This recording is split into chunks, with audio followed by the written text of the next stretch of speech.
Hello, good evening everyone. कैसे हो आप सब लोग? पढ़ाई कैसी चल रही है? स्कूल, कोचिंग जो भी आप लोग कर रहे हो, दोनों कर रहे हो तो दोनों कैसे चल रहे हैं मुझे बताना।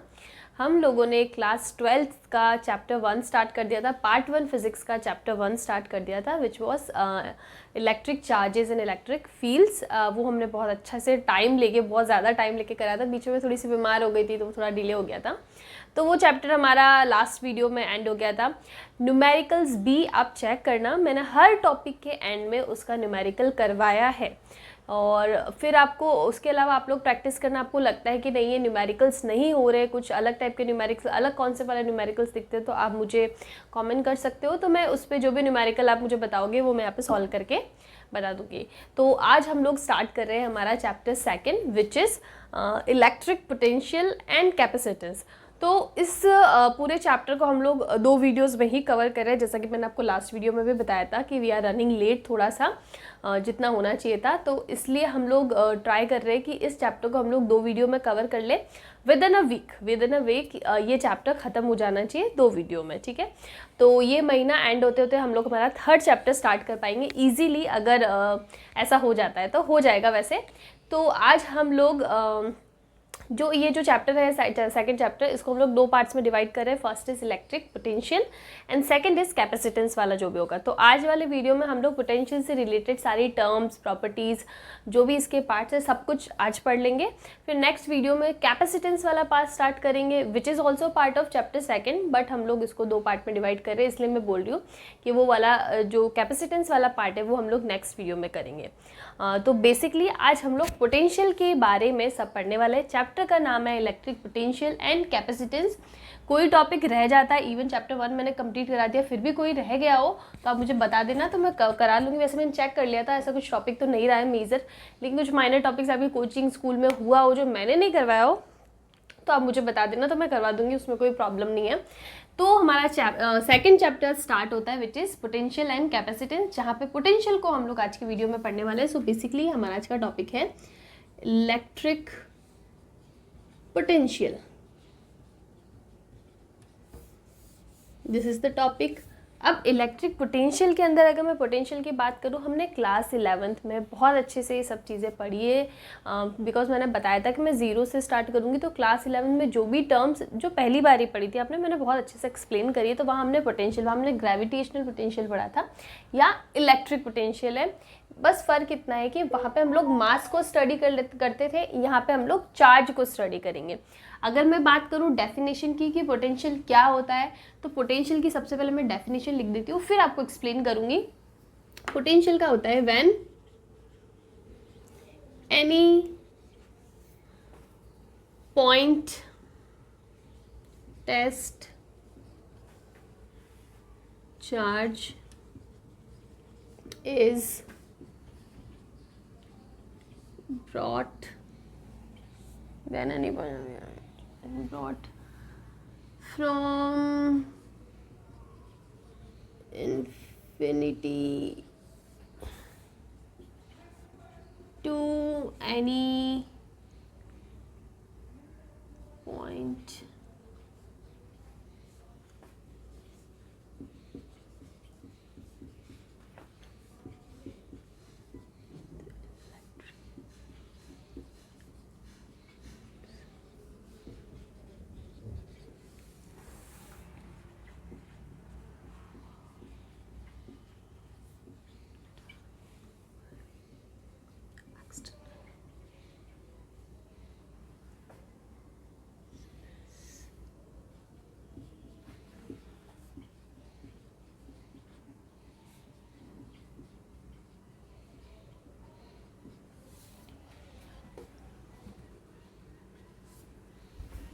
so this is the definition. According to the definition, पहले आप लोग डेफिनेशन में आपको समझा देते हो, उससे डेफिनेशन भी सॉरी स्टेटमेंट को समझा देती हो तो डेफिनेशन भी क्लियर हो जाएगी। When any point test charge is brought from infinite to any other point against the electric field or electric force, then work done by external agent is called electric potential. Basically हमारे पास यहाँ पे कोई test charge है, ठीक है, कोई test charge है infinite position पे, ठीक है, इनफाइनाइट पोजीशन पे हमारे पास टेस्ट चार्ज है, this test charge is small and positive, ठीक है, बहुत ही स्मॉल होता है, पॉइंट चार्ज होता है, और ये हम लोग एज्यूम करते हैं एक्चुअल में ऐसा चार्ज नहीं होता है, बट ये सब फिजिक्स में मोस्टली चीज़ें एजम्पशन पे चलती है, तो एज्यूम्ड है कि पॉइंट टेस्ट चार्ज होता है which is very small and positive charge. अगर मैं और प्रॉपर्टीज़ की बात करूँ तो जब हम लोग इसको ट्रांसफ़र करते हैं इनफाइनाइट पोजीशन से किसी अदर पोजीशन पे, तो ये जो मूवमेंट होता है ना वो बहुत स्लो होना चाहिए, ताकि क्या होगा ना, इसकी जो काइनेटिक एनर्जी है उसमें चेंज ना हो, डू नॉट चेंज। हम लोग इसकी प्रॉपर्टी को एज इट इज़ ट्रांसफ़र करना चाहते हैं। अगर हम लोग बहुत फास्ट इसको ट्रांसफ़र करेंगे, बहुत स्पीड से करेंगे, तो काइनेटिक एनर्जी चेंज हो जाएगी, फिर बहुत अलग और भी स्टडीज़ करनी पड़ेगी। तो यहाँ पे कुछ कंडीशंस है। सबसे पहले test charge should be positive and small and the movement should be very slow so that kinetic energy do not change, ठीक है। अब ठीक है, चलो, और ये हमारे पास स्पेस में कोई पॉइंट है P। अब हमें इस चार्ज को यहाँ पे ट्रांसफ़र करना है, तो यहाँ से हम लोग इसको यहाँ पे लेके आएंगे। तो ये देखो, अभी तक क्या डेफिनेशन हुई, when any point test charge is brought from infinite, ये इनफाइनाइट पे to any other point against the, देखो यहाँ पे जो बीच में होगा ना वो क्या होगा, हमारे पास इलेक्ट्रिक फील्ड होगा, बिकॉज यहाँ पे हमारे पास कोई एक चार्ज होगा, क्यों, जिसकी वजह से क्या होगा, इलेक्ट्रिक फील्ड या इलेक्ट्रिक फोर्स, फील्ड, देखो फोर्स लगेगा तो जहाँ पे चार्ज है तो फोर्स भी होगा और इलेक्ट्रिक फील्ड भी होगा, तो इन दोनों के बीच में फोर्स होगा और इस चार्ज की वजह से इलेक्ट्रिक फील्ड भी होगा, तो उसके अगेंस्ट हमको लाना पड़ेगा, इसकी वजह से ऐसे इलेक्ट्रिक फोर्स लगेगा और इसके अगेंस्ट हम लोग इसको लेके आ रहे हैं, तो क्या होगा, to any point against the electric field of force then work done by external agent. तो इसको यहाँ पे लाने के लिए जो एक्सटर्नल एजेंट जो काम कर रहा है ना, जो वर्क करेगा, that is called electric potential. फिर से बता देती हूँ, when any point charge, test point charge is brought from infinite to any other point against the field because of these charges या फिर force, then work done by external agent is called potential, electric potential. तो ये definition, same definition हमने gravitational potential में पढ़ी थी, वहाँ पे मास को स्टडी करते थे और यहाँ पे हम लोग चार्ज को स्टडी करके बोल रहे हैं, ठीक है ना। तो ये कॉन्सेप्ट होता है इलेक्ट्रिक पोटेंशियल का। अब इसमें एक चीज़ आती है कि हम लोग ये इनफाइनाइट वाली पोजीशन क्यों स्टडी कर रहे हैं, क्यों इनफाइनाइट से ही हमको किसी एक पॉइंट पे लाना है। तो उसका रीज़न ये होता है कि जब हम लोग इलेक्ट्रिक पोटेंशियल की बात करते हैं ना, तो हमारे पास इलेक्ट्रिक पोटेंशियल जैसी टर्म कुछ नहीं होती, हमारे पास होता है पोटेंशियल डिफरेंस। एक्चुअल में क्या होता है, पोटेंशियल डिफरेंस, किन्हीं दो पॉइंट के बीच का पोटेंशियल डिफरेंस होता है हमारे पास। एक पॉइंट पे पोटेंशियल निकालना थोड़ा सा मुश्किल है अगर हम लोग ये इनफाइनाइट वाला केस नहीं लेते तो कैसे इनफाइनाइट वाला पॉइंट लेके किसी एक पर्टिकुलर पॉइंट पर हम लोग पोटेंशियल निकाल सकते हैं। तो देखो, अभी मैंने आपको बताया कि हमारे पास जो मेन टर्म होता है ना, वो होता है पोटेंशियल डिफरेंस, ठीक है, मतलब किन्हीं दो पॉइंट के बीच का पोटेंशियल डिफरेंस। अगर मैं इस डेफिनेशन से, ये जो हमने अभी डेफिनेशन पढ़ी ना, इसको अगर मैं एक फॉर्मूले में कन्वर्ट करूँ तो क्या हो जाएगा, पोटेंशियल डिफरेंस किन पॉइंट का, फाइनल माइनस इनिशियल। तो फाइनल क्या है, P माइनस बी इनिशियली हमने कहाँ से स्टार्ट किया, इनफाइनाइट पॉइंट से। ये पोटेंशियल डिफरेंस मिलेगा और ये क्या होता है, वर्क डन। ये होता है work done by external agent, कहाँ से कहाँ तक लेके आ रहा है, अगेन इनफाइनाइट से P तक लेके आ रहा है, divided by this test charge. ये डेफिनेशन हमारे पास होती है पोटेंशियल डिफरेंस की बाय दिस स्टेटमेंट, ठीक है ना। ये हो जाएगा। अब देखो, यहाँ पे हमको जो मिल रहा है, मैंने अभी आपको बताया, जो मेन डेफिनेशन से हमें फॉर्मूला मिल रहा है वो पोटेंशियल डिफरेंस का मिलता है, किसी एक पर्टिकुलर पॉइंट पे पोटेंशियल हमें नहीं मिल रहा है। तो इसीलिए हम लोग उस कॉन्सेप्ट को लेके इनफाइनाइट वाला कॉन्सेप्ट लेते हैं। क्यों, बिकॉज हम लोग ये एज्यूम कर लेते हैं, एज्यूमिंग कि इनफाइनाइट पे पोटेंशियल क्या होता है, ज़ीरो होता है। ये हम लोग एज्यूम कर लेते हैं कि इनफाइनाइट पे पोटेंशियल ज़ीरो होता है, इसीलिए हम लोग इसको लेके चलते हैं, बिकॉज हमें यहाँ पे पोटेंशियल डिफरेंस मिला। अब मुझे है ना पोटेंशियल डिफरेंस नहीं, मुझे P पॉइंट पे, इस P पॉइंट पे पोटेंशियल निकालना, तो मैं लिख सकती हूँ इजीली Vp, क्योंकि मुझे पता है ये टर्म तो क्या हो गई, ज़ीरो हो गई। इनफाइनाइट पे मैंने एज्यूम कर लिया कि पोटेंशियल ज़ीरो है, तो Vp मिल जाएगा, जो कि क्या होगा, एक्सटर्नल जो फोर्स होगा इनफाइनाइट से P तक लाने में, डिवाइडेड बाय टेस्ट चार्ज। तो this will be our potential at any specific point. अगर हमें किसी स्पेसिफिक पॉइंट पे पोटेंशियल निकालना है तो हमारे पास ये टर्म होगी। मैं बात करूँ वर्क की, तो this work done is path independent. Why path independent मतलब किस ऐसे जाओ घूम के जाओ, कैसे भी जाओ, ये पाथ पे फ़र्क ही नहीं पड़ता, ये सेम रहने वाला। क्यों? तो ये भी हम लोग क्लास 11 में बहुत अच्छे से पढ़ चुके हैं। बिकॉज जो इलेक्ट्रिक फोर्स होता है ना, इलेक्ट्रिक फोर्स, ये क्या होता है? कंजर्वेटिव फोर्स है। कंजर्वेटिव, नॉन कंजर्वेटिव फोर्सेस हम लोग बहुत अच्छे से क्लास 11 में पढ़ चुके हैं। कंजर्वेटिव, तो जो कंजर्वेटिव फोर्सेस होते हैं ना, उसके अंदर जो वर्क डन होता है वो पाथ इंडिपेंडेंट ही होता है। वो सिर्फ इनिशियल और फाइनल पोजीशन पे डिपेंड करता है। आपको यहाँ से यहाँ आना है, मुझे इन दोनों पोजीशन से मतलब है। आप चाहे ऐसे जाओ चाहे सीधा जाओ, कहीं से घूम के जाओ, पर मुझे यहाँ मिलनी चाहिए पोजीशन। तो इनिशियल और फाइनल पोजीशन पे ही आपका वर्क डन डिपेंड करेगा, इस पे नहीं कि आप कौन से पाथ से जा रहे हो। यही हमारा कंजर्वेटिव फोर्स की एक प्रॉपर्टी होती है। ठीक है, तो यहाँ से हमें जो बेसिक डेफिनेशन है वो मिल जाएगी।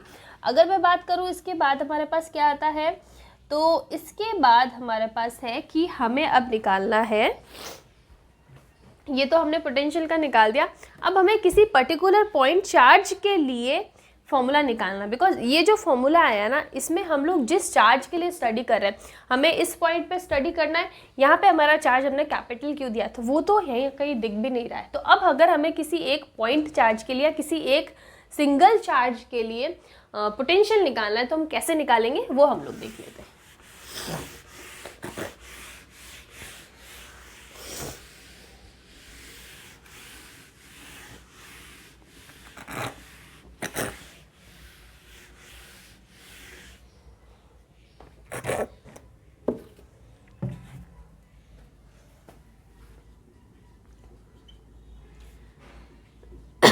Electric potential due to a single charge. Single charge का मतलब है किसी एक चार्ज के लिए, हम लोग पर्टिकुलर एक चार्ज के लिए, पॉइंट चार्ज भी बोल सकते हैं इसको, सिंगल पॉइंट चार्ज लिख दो, इसको ऐसे पॉइंट चार्ज लिखो। चलो सिंगल, क्योंकि आगे हम लोग सिस्टम ऑफ चार्जेस पढ़ेंगे तो फिर कंफ्यूजन हो जाएगा। Due to a point charge तो क्या होगा, देखो अभी तक हमने डेफिनेशन पढ़ी कि किसी एक पॉइंट पे ये हो जाता है work done by external, infinite से इस पॉइंट तक लाना चाहिए, divided by the test charge. This is the definition जो अभी हमने पढ़ी। अब हमें एक चार्ज के लिए स्टडी करना है, तो फॉर एग्जांपल यहाँ कहीं मेरे पास एक चार्ज है कैपिटल क्यू, इससे डिस्टेंस आर पे पॉइंट पी है, यहाँ पे मुझे क्या निकालना है, पोटेंशियल निकालना है, कितना होगा। तो इसके लिए हमें क्या फॉर्मूला मिलेगा, तो आप देखो हमारा फॉर्मूला क्या बोलता है कि किसी एक पॉइंट पे निकालना है, तो हमें चाहिए work done by external agent infinite two point P पे लाने के लिए, और ये वाला फॉर्मूला हमारे पास है।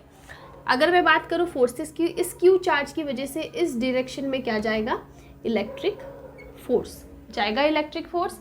ठीक है, और इसके अगेंस्ट काम करते तब पोटेंशियल मिलता है, वो हमने अभी अभी डेफिनेशन से पढ़ा। तो मतलब इस साइड में इलेक्ट्रिक फोर्स लग रहा है ना, तो अगर हम लोग इनफाइनाइट से कहीं यहाँ पे आते हैं ना, तो हमको इसके अपोजिट मतलब इस डायरेक्शन में एक्सटर्नल फोर्स लगाना पड़ेगा। ये चीज़ क्लियर है, ये हमने डेफिनेशन से अभी अभी पढ़ी है। ठीक है, अब देखो फॉर्मूला हमारा ये बोलता है, अब फॉर्मूले के अकॉर्डिंग हमने यहाँ पे कहीं अलग से टेस्ट चार्ज लेके वगैरह कुछ नहीं दिखाया है, तो हमारे लिए इनफाइनाइट से पी पे स्टडी करना थोड़ा सा मुश्किल हो जाता है। द रीज़न इज़ कि इनफाइनाइट पे क्या सिचुएशन है हमको नहीं पता, कि इनफाइनाइट से पी के बीच में कैसे फील्ड चेंज हो रहा है हमें नहीं पता। हम लोग को पी पे फील्ड पता है एफ ई, ठीक है, यहाँ पे हम लोग निकाल सकते हैं, लेकिन इनफाइनाइट पे क्या सिचुएशन है हम लोग नहीं बता सकते। तो हम लोग ऐसा कर सकते हैं कि ये जो है ना इनफाइनाइट टू पी, इसको लिख सकते हैं minus work done of P to infinite. हो सकता है हमने इसको चेंज कर दिया, एक्सटर्नल लगा दो यहाँ पे, एक ही बात है, because total work done conservative होता है, तो ये इसके ऑपोजिट बराबर ही होगा। ये चीज़ अब मैथ्स में पढ़ चुके हैं, जब हम लिमिट्स वगैरह चेंज करते तो नेगेटिव साइन लगा के कर सकते हो, पढ़ा है आपने, इसमें कोई डिफिकल्टी नहीं होनी चाहिए। तो हमारा जो पोटेंशियल है वीपी पे वो क्या हो जाएगा, वर्क डन एक्सटर्नल, और यहाँ हो जाएगा P से infinite upon Q not negative का। अगर मैं इस डेफिनेशन से बात करूँ तो ये हो जाएगा। अब बात आई कि हमें निकालना है एक्सटर्नल वर्क डन, हमें ये कैलकुलेट करना है। डब्ल्यू एक्सटर्नल, एक बार को मैं लिमिट नहीं लगा रही हूँ, पी टू इन्फिनिट, आप समझ, हमें ये कैलकुलेट करना। तो हमें पता है वर्क डन की डेफिनेशन होती है integration of F external dot D R, ये डेफिनेशन होती है। अगर मैं लिमिट की बात करूँ, अगर हम लोग यहाँ पे जा रहे हैं पी से इनफाइनाइट तक, ठीक है, यहाँ से वर्क डन निकालना है, तो देखो एक्सटर्नल फोर्स क्या होगा, यहाँ देखो एक्सटर्नल फोर्स और एफ ई दोनों एक दूसरे के ऑपोजिट है, तो मैं इक्वल ऐसे लिख सकती हूँ ना, F E equals to F external, यहाँ से डायरेक्शन देके।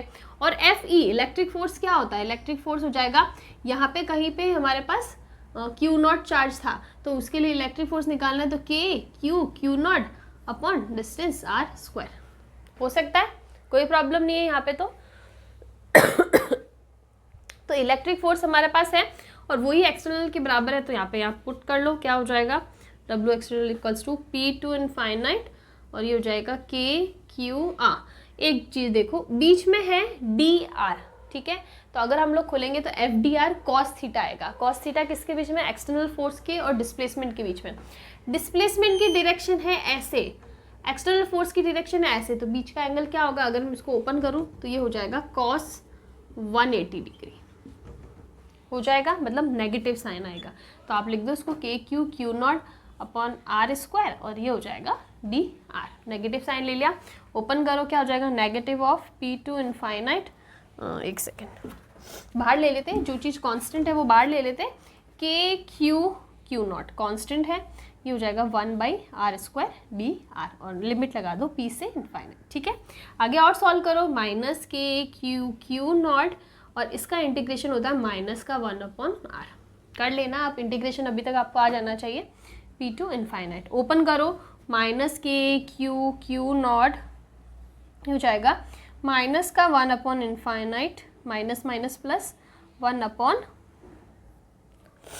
हमने लिमिट सही लगाई है, एक सेकेंड चेक कर लेते हैं। ओके, यहाँ पे हमने गड़बड़ कर दी, देखो हम लोग लगा रहे पी से, सॉरी इसकी पॉइंट की हमने लिमिट लगा दी, हम लोग पॉइंट की लिमिट नहीं लगा सकते ऐसे। पी कितने डिस्टेंस पे, 8 डिस्टेंस पे, देखो एक कैपिटल क्यू इधर है, स्मॉल क्यू नॉट कहीं इधर है, तो इसके लिए लिमिट लगानी है इस पॉइंट से इस पॉइंट पे, तो हमें पता है कि इसके और इसके बीच की डिस्टेंस इनफाइनाइट है, इसके और इसके बीच की डिस्टेंस स्मॉल आर है, तो हम लोग यहाँ पे स्मॉल आर लगेंगे, ठीक है ना। तो ये हो जाएगा 1/r। सॉल्व करो आप इसको, ऊपर का मैं क्लीन कर दूँ, इसकी अभी हमको इतनी नीड नहीं है, तो हम लोग इसको क्लीन कर देते हैं। तो ये हमारा जो वर्क डन एक्सटर्नल आ रहा है ना, that is for what, P to infinite वाला, तो ये हमारे पास कितना आ रहा है, माइनस का के क्यू नॉट, और ये अंदर कितना आ रहा है, 1/इनफाइनाइट, 0 हो जाता है, पीछे बचा 1/r, तो ये आ जाएगा हमारे पास p टू इनफाइनाइट के लिए minus K Q naught upon r। This is the relation जो हमें अभी अभी मिला है, लेकिन हमारा फॉर्मूला बोलता है, ये फॉर्मूला हमारे पास p पॉइंट पे निकालने के लिए कि हमें इनफाइनाइट तक p तक चाहिए, तो आपने अभी अभी पढ़ा कि w एक्सटर्नल p से इनफाइनाइट जो होगा ना, वो negative of external infinite to p होगा, तो हम लोग लिख सकते हैं WXT, हम लोग जाना है कहाँ से, इनफाइनाइट से p का, तो इसका negative sign, negative negative positive, तो हो जाएगा के क्यू नॉट अपॉन r हो जाएगा। अब देखो, अब इस फॉर्मूले में पुट करो, तो अगर हमें किसी p पॉइंट पे पोटेंशियल निकालना है, ये हमारा फॉर्मूला है K Q naught upon r, और वापस अगर क्यू नॉट से क्यू नॉट कैंसिल हो जाएगा, और यहाँ पे हमारे पास जो मेन हमारा रिलेशन आ रहा है वो है K Q upon small r। This is the relation and this is very important, ये फॉर्मूला हमें याद होना चाहिए। तो ये हमें पता है कि किसी चार्ज, कहीं पे चार्ज कैपिटल क्यू है ना, तो उसके लिए पोटेंशियल के क्यू अपॉन आर होगा, स्मॉल क्यू होगा तो K Q upon small are होगा, जो भी वैल्यू होगी हमें वो वैल्यू पुट करनी है, और वहाँ पे हमें पोटेंशियल मिल जाएगा। तो ये हो गया हमारे पास पोटेंशियल का फॉर्मूला। तो हमने पोटेंशियल डिफरेंस भी निकाल लिया वर्क की फॉर्म में, और हमने पोटेंशियल भी निकाल दिया किसी एक पर्टिकुलर पॉइंट पर चार्ज की टर्म्स में, तो दोनों फॉर्मूलाज हमारे पास है, ठीक है। ये जो हमने पढ़ा ना, ये हमने पढ़ा सिंगल चार्ज के लिए। अगर हमारे पास सिस्टम ऑफ चार्जेस है, सिस्टम ऑफ चार्जेस। मैं आपको बता दूं कि जो पोटेंशियल होता है ना, that is a scalar quantity. Very important, बताना भूल गई, स्केलर क्वांटिटी है पोटेंशियल, ये डायरेक्शन पे डिपेंड नहीं करता है, ठीक है। तो और इसकी जो यूनिट होती है वो होती है वोल्ट, ठीक है, ये आपको पता ही होगा, आपने पढ़ चुके होंगे। तो स्केलर है, वोल्ट है। अब देखो हमारे पास क्या है, एक पॉइंट है, यहाँ पे चार्ज Q है, यहाँ पे चार्ज 2Q ले लो, यहाँ पे ले लो 3Q, ये R1 डिस्टेंस पे, ये R2 डिस्टेंस पे, ये R3 डिस्टेंस पे, इस टाइप से मल्टीपल चार्जेस हैं हमारे पास, ठीक है। तो अगर मैं सिर्फ इन 3 चार्जेस को लूँ और मुझे पोटेंशियल निकालना है इस पॉइंट पे, लेट से वो पॉइंट पे निकालना है, तो मेरा पोटेंशियल क्या होगा, KQ/R होता है, तो इसके लिए KQ/R1 प्लस इसके लिए K2Q/R2 प्लस इसके लिए K3Q/R3। तो इस टाइप से जितने भी नंबर ऑफ चार्जेस होंगे ना उसके लिए ऐड करते रहेंगे, और वहाँ पे बस जो साइन होगा ना वो पॉजिटिव ही होगा, लेकिन आपको चार्ज देखना, अगर चार्ज नेगेटिव है तो -KQ आएगा, वो चीज़ देखना। Q के ऊपर है कि पॉजिटिव रहेगा, नेगेटिव रहेगा, पॉजिटिव चार्ज है तो +KQ/R, नेगेटिव चार्ज है तो -KQ/R। बाकी इधर माइनस ऐसे जनरली नहीं लिख सकते, बिकॉज ये स्केलर क्वांटिटी है, डायरेक्शन का मतलब ही नहीं, चाहे किसी भी डायरेक्शन में हो, ठीक है, तो वो ऑपोजिट डायरेक्शन वाला यहाँ पे काम आएगा ही नहीं। तो ये हो गया सिस्टम ऑफ चार्जेस है, तो आपको कैसे इसको लिखना है। अब इसके बाद क्या चीज़ आती है, हाँ, अब इसके बाद है कि हमने हमारा जो फर्स्ट चैप्टर था इलेक्ट्रिक फील्ड, उसमें एक पॉइंट पढ़ा था न्यूट्रल पॉइंट। क्या था न्यूट्रल पॉइंट, अभी तक तो आपने उसके न्यूमेरिकल्स भी सॉल्व कर दिए होंगे अच्छे खासे, कि कोई दो चार्जेस है यहाँ पे A और B पर, तो इनके बीच में अगर दोनों चार्जेस पॉजिटिव है तो उनके बीच में and near to the smaller charge हमें एक न्यूट्रल पॉइंट मिलता है, जहाँ पे इलेक्ट्रिक फोर्स की वैल्यू 0 हो जाती है, इलेक्ट्रिक फील्ड की वैल्यू, फोर्स की वैल्यू 0 हो जाती है। इलेक्ट्रिक फोर्स तो बैलेंस कर देगा और इलेक्ट्रिक फील्ड की वैल्यू 0 हो जाएगी, ठीक है, ये कॉन्सेप्ट था। और अगर ऑपोजिट चार्जेस है तो अलोंग द लाइन होता है, लेकिन आउटसाइड द लाइन होता है, near to the negative charge, sorry smaller charge होता है, दैट इज फिक्स्ड। तो ये कॉन्सेप्ट बहुत अच्छे से हम लोग पढ़ चुके हैं, उसको मैं दोबारा इतना नहीं बताऊंगी। तो वही हम लोग अब न्यूट्रल पॉइंट में पोटेंशियल के लिए पढ़ेंगे। For example we have Q, 4Q। अब हमें निकालना है, क्वेश्चन में गिवन है कि find the electric potential at neutral point. सबसे पहले न्यूट्रल पॉइंट निकालो और उस न्यूट्रल पॉइंट पर पोटेंशियल निकालो, ये हमारा क्वेश्चन है। तो सबसे पहले हमें निकालना पड़ेगा न्यूट्रल पॉइंट। तो हमें पता है न्यूट्रल पॉइंट दोनों सेम चार्जेस होंगे, तो बिटवीन द चार्जेस होगा and near to the smaller charge. ये स्मॉलर चार्ज है तो मैं ले लेती हूँ यहाँ का ही होगा, ये डिस्टेंस x ले लेते हैं, टोटल डिस्टेंस लेट से r है, और ये डिस्टेंस हो जाएगी r-x। पॉसिबल, यहाँ तक कोई प्रॉब्लम नहीं है। न्यूट्रल पॉइंट निकालना, अब मैं पूरी कैलकुलेशन नहीं करूँगी, मेरे पास डायरेक्ट फॉर्मूला है, ट्रिक फॉर्मूला जो हमने बताया था कि जो फॉर्मूला होता है ना हमारा, वो होता है कि ये डिस्टेंस x निकालनी है तो ये हो जाता है r/Q2/Q1+1। ये फॉर्मूला हमारे पास था। ऑपोजिट चार्जेस होते तो माइनस आ जाता है यहाँ पे। तो ये हमारा फॉर्मूला वैल्यू पुट कर दो, r ही है, Q2 कितना है 4Q है, ये स्मॉल q है, +1, ये हो जाएगा r/3। तो ये डिस्टेंस हमारे पास कितनी आई r/3, और ये डिस्टेंस r-r/3 यानी 2r/3 हमारे पास आ गई कि हमें न्यूट्रल पॉइंट कहाँ है वो आ गया। अब पोटेंशियल निकालना, let's say this is point O, तो VO पे क्या होगा, अब जितने चार्जेस होंगे ना उतने चार्जेस की वजह से पोटेंशियल मिलेगा। दो चार्जेस है, दो की वजह से मिलेगा। पहले इसके लिए KQ/R, R किसकी, यहाँ से कितनी डिस्टेंस है r/3, प्लस इस चार्ज के लिए K4Q अपॉन ये डिस्टेंस कितनी है 2r/3 कितना हो जाएगा 3KQ/R प्लस 12, 3 ऊपर चला जाएगा या फिर 2 से 2 कैंसिल कर दो तो 6 हो जाएगा। ओके, 6KQ/R सम करो तो हमारे पास फाइनल पोटेंशियल आ जाएगा 9KQ/R, ये हमारे पास मिल जाएगा। ठीक है, तो इस टाइप से आप क्वेश्चन कर सकते हैं। एक क्वेश्चन और ले लेते हैं हम लोग।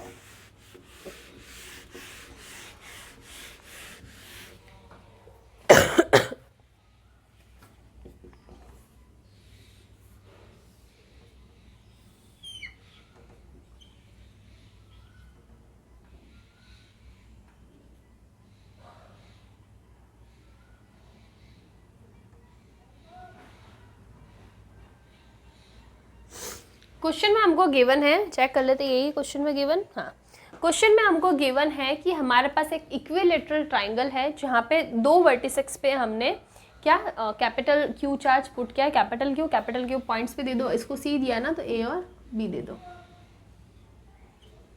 ठीक है, इस टाइप की सिचुएशन है। अब क्वेश्चन में पूछे गिवन है कि if we have given a charge small Q dash at a point O, या फिर हमने रख दिया वहाँ पे if we kept a charge Q dash at point O then the potential at point C becomes zero, कि ये दो थे तब तक ठीक था, जैसे ही हमने इस ओ पॉइंट पे क्यू डैश चार्ज रखा ना तो इस सी पॉइंट पे पोटेंशियल क्या हो जाता है, ज़ीरो हो जाता है। तो find the value of charge Q dash, कि ऐसा क्या चार्ज की हमने वैल्यू रखी है कि सी पे पोटेंशियल ज़ीरो हो जाता है, इसकी वजह से ये निकालना है। तो देखो हमें क्वेश्चन में गिवन है V C at equals to zero, तो वी सी कैसा किसकी वजह से होगा, वी ए की वजह से भी होगा, वी बी की वजह से भी होगा, और वी, क्योंकि तीन ही चार्ज है तो वी ओ की वजह से भी होगा।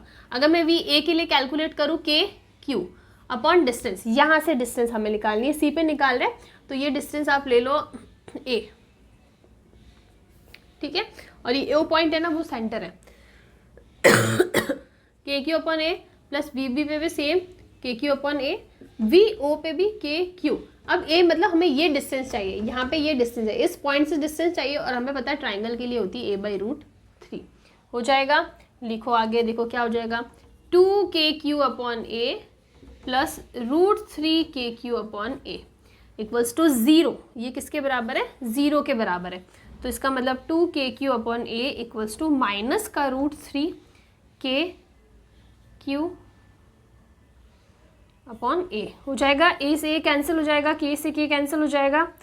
अच्छा हमने यहाँ पे गड़बड़ कर दी, this is charge Q dash, यहाँ पे हमने क्यू डैश लिखा है ना तो ये क्यू डैश होगा, ये क्यू डैश, ठीक है,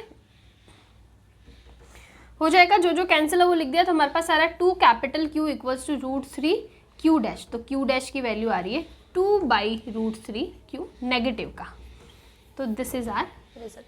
तो इस टाइप से आप कैलकुलेट कर सकते हो न्यूट्रल पॉइंट वाले केसेस में भी, या फिर जो भी आपको कंडीशन दी है उसके अकॉर्डिंग क्वेश्चन सॉल्व हो जाएगा, ठीक है।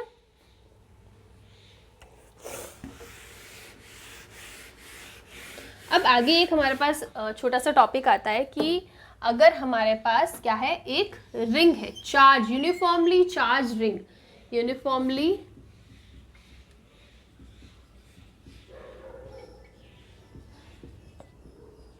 We have a uniformly charge ring, तो इसकी वजह से इसके किसी डिस्टेंस x ले लो, x डिस्टेंस पे हमें पोटेंशियल निकालना है, क्या होगा, this is the centre O, this is charge ring, uniformly charge ring, total charges capital Q, ठीक है ना, इस टाइप से है। अब यहाँ पे कोई पॉइंट P है, यहाँ पे हमें पोटेंशियल निकालना है, तो क्या होगा, तो देखो यहाँ पे अब बात आ जाती है कि चार्ज यूनिफॉर्मली गिवन है, डिस्ट्रीब्यूशन है, अभी तक हम लोग पढ़ रहे थे किसी एक पॉइंट पे पॉइंट चार्ज दे दिया और हमें मिल गया, लेकिन यहाँ पे पॉइंट चार्ज नहीं होकर क्या है, चार्ज डिस्ट्रीब्यूशन गिवन है। तो अगेन हमें वो छोटे छोटे एलिमेंट्स वाला लेना है, कि हमने एक छोटा सा चार्ज एलिमेंट DQ ले लिया और इस टाइप से ले लिया, this is the distance R, this is capital R, ये इसकी रेडियस हो जाएगी इस टाइप से। अब हमें निकालना है पोटेंशियल, तो हमारे पास पोटेंशियल का फॉर्मूला क्या होता है, अगर मैं एक छोटे से पॉइंट के लिए निकाल रही हूँ, बिकॉज हम लोग एलिमेंट्स लेके चल रहे हैं, तो dV क्या हो जाएगा, फॉर्मूला होता है K dQ upon distance, distance कितनी, ये डिस्टेंस उस पॉइंट से जहाँ पे निकालना है, तो ये डिस्टेंस कितनी हो जाएगी, ये हो जाएगी √(x² + r², लिख सकती हूँ, दिस इज द रेडियस और ये डिस्टेंस x पे, तो x² + r² में लिख सकती हूँ, तो ये हो जाएगा x² + r², में सही लिखा है, ठीक है, ठीक है, ये डिस्टेंस हो जाएगी, ये R ही है, ठीक है, R ही हो रही है हमारी क्या, √r² + x², पॉसिबल। अब देखो ये तो है किसी एक एलिमेंट के लिए हम लोग स्टडी करें, अगर हमें टोटल निकालना है तो हम लोग क्या करेंगे, इंटीग्रेशन करेंगे, इसका भी इंटीग्रेशन करेंगे, इंटीग्रेशन कर दिया, जो कांस्टेंट है बाहर निकालो, ये टोटल वोल्टेज निकल जाए किस पॉइंट पे, P पॉइंट पे, पोटेंशियल K बाहर आ जाएगा और अंदर रह जाएगा dQ अपॉन √r² + x²। हाँ, अब यहाँ पे आप देखो, यहाँ पे R तो कांस्टेंट ही रहेगा, R में कोई चेंज नहीं है, और x भी कांस्टेंट ही रहेगा। मतलब ये जो डिस्टेंस है ना r, आप इस रिंग पे, ऐसे रिंग है यहाँ पे निकाल, अब इधर जाओ इधर जाओ इधर जाओ किधर भी जाओ, ये सेंटर के सामने है ना, तो ये जो डिस्टेंस है ना वो किसी भी पॉइंट के लिए इतनी ही रहने वाली है, वेरी नहीं करी है, this is a constant value. ठीक है, वो आप सिचुएशन देख लो, ऐसे हमारे रिंग है और यहाँ पे सेंटर से किसी पॉइंट से निकाले, तो चाहे ऐसे जाओ ऐसे जाओ ऐसे जाओ, ये हमेशा सेम डिस्टेंस ही रहेगी। तो इसका मतलब ये वैल्यू भी कांस्टेंट है, तो इसको भी बाहर ले लो।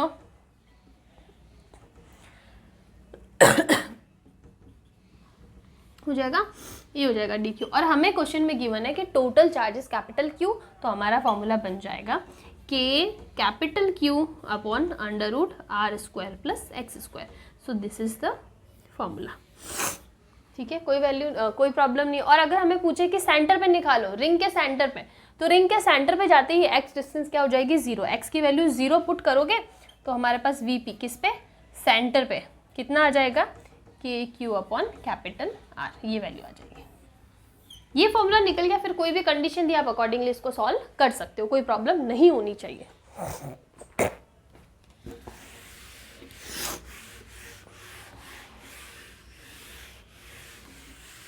ठीक है, अब हम लोग आगे पढ़ते हैं। डाइपोल से रिलेटेड जो फॉर्मूलाज है वो हम लोग निकाल देते हैं। तो नेक्स्ट हमारा पॉइंट होता है electric potential due to dipole.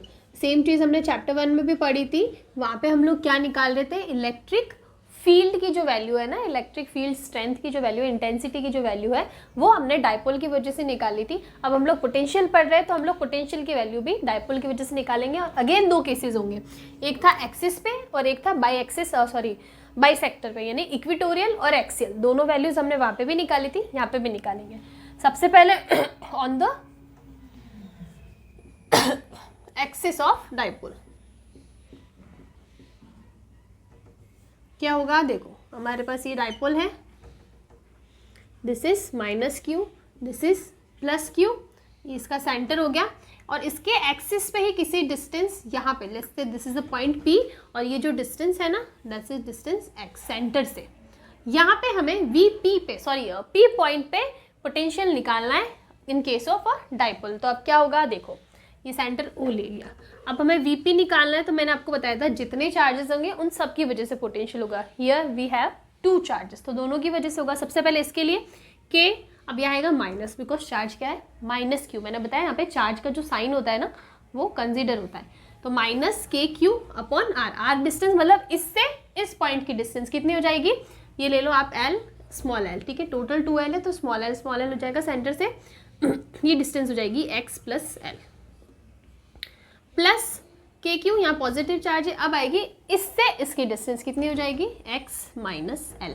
Calculate कर लो क्या हो जाएगा, वी पी इक्वल्स टू के क्यू कॉमन ले लो आप, तो हो जाएगा 1 upon x minus L, minus का 1 अपॉन एक्स प्लस एल। ठीक है, आगे सॉल्व करते हैं, के क्यू ये हो जाएगा x square minus L square, और एक्स प्लस एल माइनस, ठीक है, एक्स एक्स कैंसिल हो जाएगा, सो वी हैव, यहाँ लिख देते हैं वी पी इक्वल्स टू के क्यू मल्टीप्लाई में क्या आ रहा है, 2L divided by x square minus L square. अब देखो हमें पता है कि एक टर्म होती है डाइपोल मोमेंट, वो क्या होता है, charge multiply magnitude of the charge, दोनों इक्वल एंड ऑपोजिट होते हैं ना चार्जेस डाइपोल के अंदर, तो magnitude of a charge multiply by the distance between the, जिस डिस्टेंस से वो सेपरेट है ना वो, तो हमारा डाइपोल मोमेंट होता है क्यू इंटू डिस्टेंस कितनी, 2L, दोनों के बीच की डिस्टेंस 2L है, तो यहाँ पे देखो Q इंटू 2L को मैं क्या लिख सकती हूँ, डाइपोल मोमेंट, ये हो जाएगा ऐसे। ठीक है, अब एक टर्म जो सेम कंडीशन हमने वहाँ पे भी यूज़ करी थी, ये जो डाइपोल्स होते हैं ना इनके बीच की डिस्टेंस बहुत ही कम होती है, micro nano angstrom micro nano milli जो भी होता है उसके अंदर इसकी डिस्टेंस होती है, that is very very small x के कंपैरेटिवली। तो हम लोग ऐसा लेते हैं कंडीशन कि x is very very greater than l, तो हम लोग l को x के कंपैरिजन में इग्नोर कर सकते हैं, 0 ले सकते हैं। तो यहाँ पे क्या हो जाएगा, अगर हम लोग l को 0 लेते हैं, K P upon X square, this is our formula. इसमें काफ़ी जगह पे आपको क्या मिल जाएगा, या फिर यहाँ ऐसे ले लो, जो फॉर्मूला आपको मेन देखने का मिलेगा वो होगा के पी अपॉन आर स्क्वायर, कुछ भी ले लो, R X, this is the distance that matters. तो ये फॉर्मूला हमारे पास यहाँ पे आ जाता है। वहाँ पे आता था क्यूब की टर्म में, यहाँ पे आता है स्क्वायर की टर्म में। इस पे भी क्वेश्चन आता है काफ़ी बार, ठीक है। तो this formula is very important. ये हो गया हमारा एक्सियल पॉइंट के लिए। अगर हम लोग बाइसेक्टर पॉइंट की बात करें,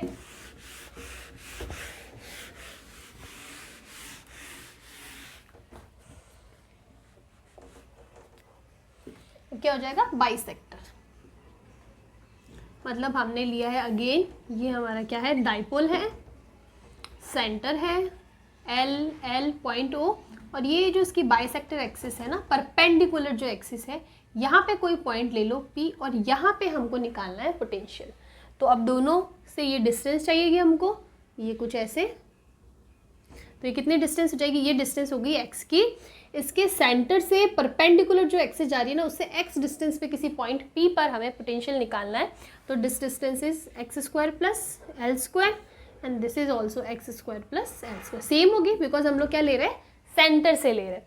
अब हमें पोटेंशियल निकालना है, वी पी इक्वल्स टू, सबसे पहले इसकी वजह से माइनस का के क्यू अपॉन डिस्टेंस कितनी हो जाएगी, under root X square plus L square, plus इसकी वजह से प्लस का K Q upon under root X square plus L square. तो यहाँ पे जो दोनों डिस्टेंस है ना वो सेम है, तो इसकी वजह से जो टोटल टर्म है ना वो कितनी हो गई, परपेंडिकुलर वाले के लिए 0। तो इसका मतलब आप देख लो, दोनों सेम वैल्यू, एक पॉजिटिव एक नेगेटिव। तो इसका मतलब है कि जब हम लोग इलेक्ट्रिक पोटेंशियल डाइपोल के बाइसेक्टर पे निकालते हैं तो हमें उसकी वैल्यू 0 मिलती है। इसकी बाइसेक्टर एक्सिस पे कोई पोटेंशियल नहीं होता है, एक्सियल पे होता है। कितना होता है, kp अपॉन एक्स स्क्वायर, और बाइसेक्टर एक्सिस पे इसका पोटेंशियल 0 होता है। वहाँ पे हमारे पास था कि जब हम लोग एक्सिस के लिए निकालते तो 2kp अपॉन आर स्क्वायर आता था, एंड बाइसेक्टर के लिए kp अपॉन आर स्क्वायर आता था। यहाँ पे एक्सियल के लिए kp एक्स क्यूब, सॉरी वहाँ पे एक्स क्यूब था, यहाँ पे एक्सियल के लिए kp अपॉन एक्स स्क्वायर है, और बाइसेक्टर के लिए 0 है। ये तो हो गया हमारा बाइसेक्टर के लिए। अब एक तीसरी टर्म जो हमने वहाँ पे भी पढ़ी थी कि हमें रैंडम किसी भी पॉइंट पे, स्पेस के किसी भी पॉइंट पे निकालनी है, तो उस केस में क्या होगा, ऑन एनी पॉइंट, कि कोई सा भी पॉइंट है ना, हम लोग एक्सिस ले रहे हैं ना हम लोग बाइसेक्टर ले रहे हैं, किसी रैंडम पॉइंट पे हमें पोटेंशियल निकालना है, तो क्या होगा, डाइपोल की वजह से minus Q plus Q, centre 0। अब हमें निकालना है, फॉर एग्जाम्पल यहाँ पे कोई पॉइंट है ऐसे, ठीक है, this is the distance x, या फिर यहाँ पे r ले लो आप, इन जनरल r लेके चलो। तो अब ये है कि ये जो पॉइंट की सिचुएशन होगी ना, कोई सा भी पॉइंट हो, चाहे एक्सिस पे हो, बाइसेक्टर पे हो, या रैंडम कहीं पे भी पॉइंट है, वो 2 कोऑर्डिनेट से वेरी करता है, r and theta. r is the distance and theta is the angle, and theta angle लेते हैं। ये जो डायरेक्शन है ना, that is the direction of momentum, dipole moment. तो इससे इसकी एंगल लेना है, इससे होते हुए जाना चाहिए, इस टाइप से थीटा एंगल। तो अब देखो, अगर एक्सिस पे कोई पॉइंट है, यहाँ पे पॉइंट है, तो थीटा 0 हो जाएगा और r वेरिएबल होगा, ठीक है। और अगर बाइसेक्टर पे है तो थीटा 90 डिग्री हो जाएगा और r फिक्स होगा। तो बेसिकली r और थीटा को चेंज करके हम लोग कोई सा भी पॉइंट यूज़ कर सकते हैं। तो 2 वेरिएबल कांस्टेंट होते हैं, r एंड थीटा, ओके। ये हो गया। अब देखो अगेन हमने जो वहाँ पे करा था कि हमें यहाँ पे किसी पॉइंट, ये तो P हो गया ना, तो इसको पॉइंट M ले लो, ठीक है। अब यहाँ पे हमें निकालना है ना, तो हमें इस P के कंपोनेंट्स लेने, तो जो हमने वहाँ पे भी लिए, तो इसका एक कंपोनेंट इस डायरेक्शन में आएगा P cos थीटा, और एक इस डायरेक्शन में आएगा P sin थीटा। अब देखो अगर मैं बात करूँ इस पॉइंट के लिए ना, तो P cos थीटा वाला एक्सियल आ रहा है और P sin थीटा वाला बाइसेक्टर वाला पॉइंट आ रहा है। तो अगर हम लोग निकाले M पॉइंट के लिए जो एक्सिस पे है, ठीक है, तो एक्सिस पे लिए क्या आ रहा है, हमारा फॉर्मूला क्या था, KP अपॉन एक्स स्क्वायर, ये फॉर्मूला था। लेकिन यहाँ पे P नहीं, यहाँ पे क्या है, P cos थीटा, तो ये हो जाएगा KP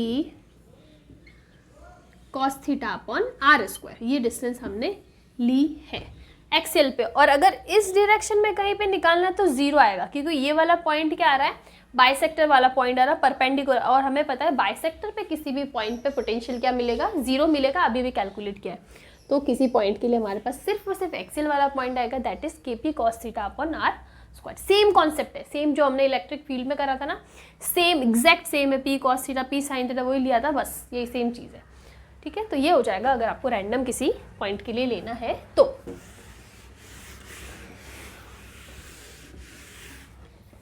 अभी नेक्स्ट पॉइंट हमारा होता है, हम लोग नेक्स्ट पे जाते हैं। नेक्स्ट पॉइंट है कि हमने इलेक्ट्रिक फील्ड भी पढ़ा, इलेक्ट्रिक पोटेंशियल भी पढ़ा। अब आता है कि दोनों के बीच में एक रिलेशन वाला फॉर्मूला हमको एस्टेब्लिश करना है, तो उसके लिए क्या स्टेप्स रहेंगे। तो हमारा नेक्स्ट टॉपिक रहेगा relation between electric field and potential V। Electric field एक वेक्टर क्वांटिटी थी और पोटेंशियल जो अभी हम लोग पढ़ रहे हैं वो एक स्केलर क्वांटिटी। ये चीज़ आपको पता होनी चाहिए।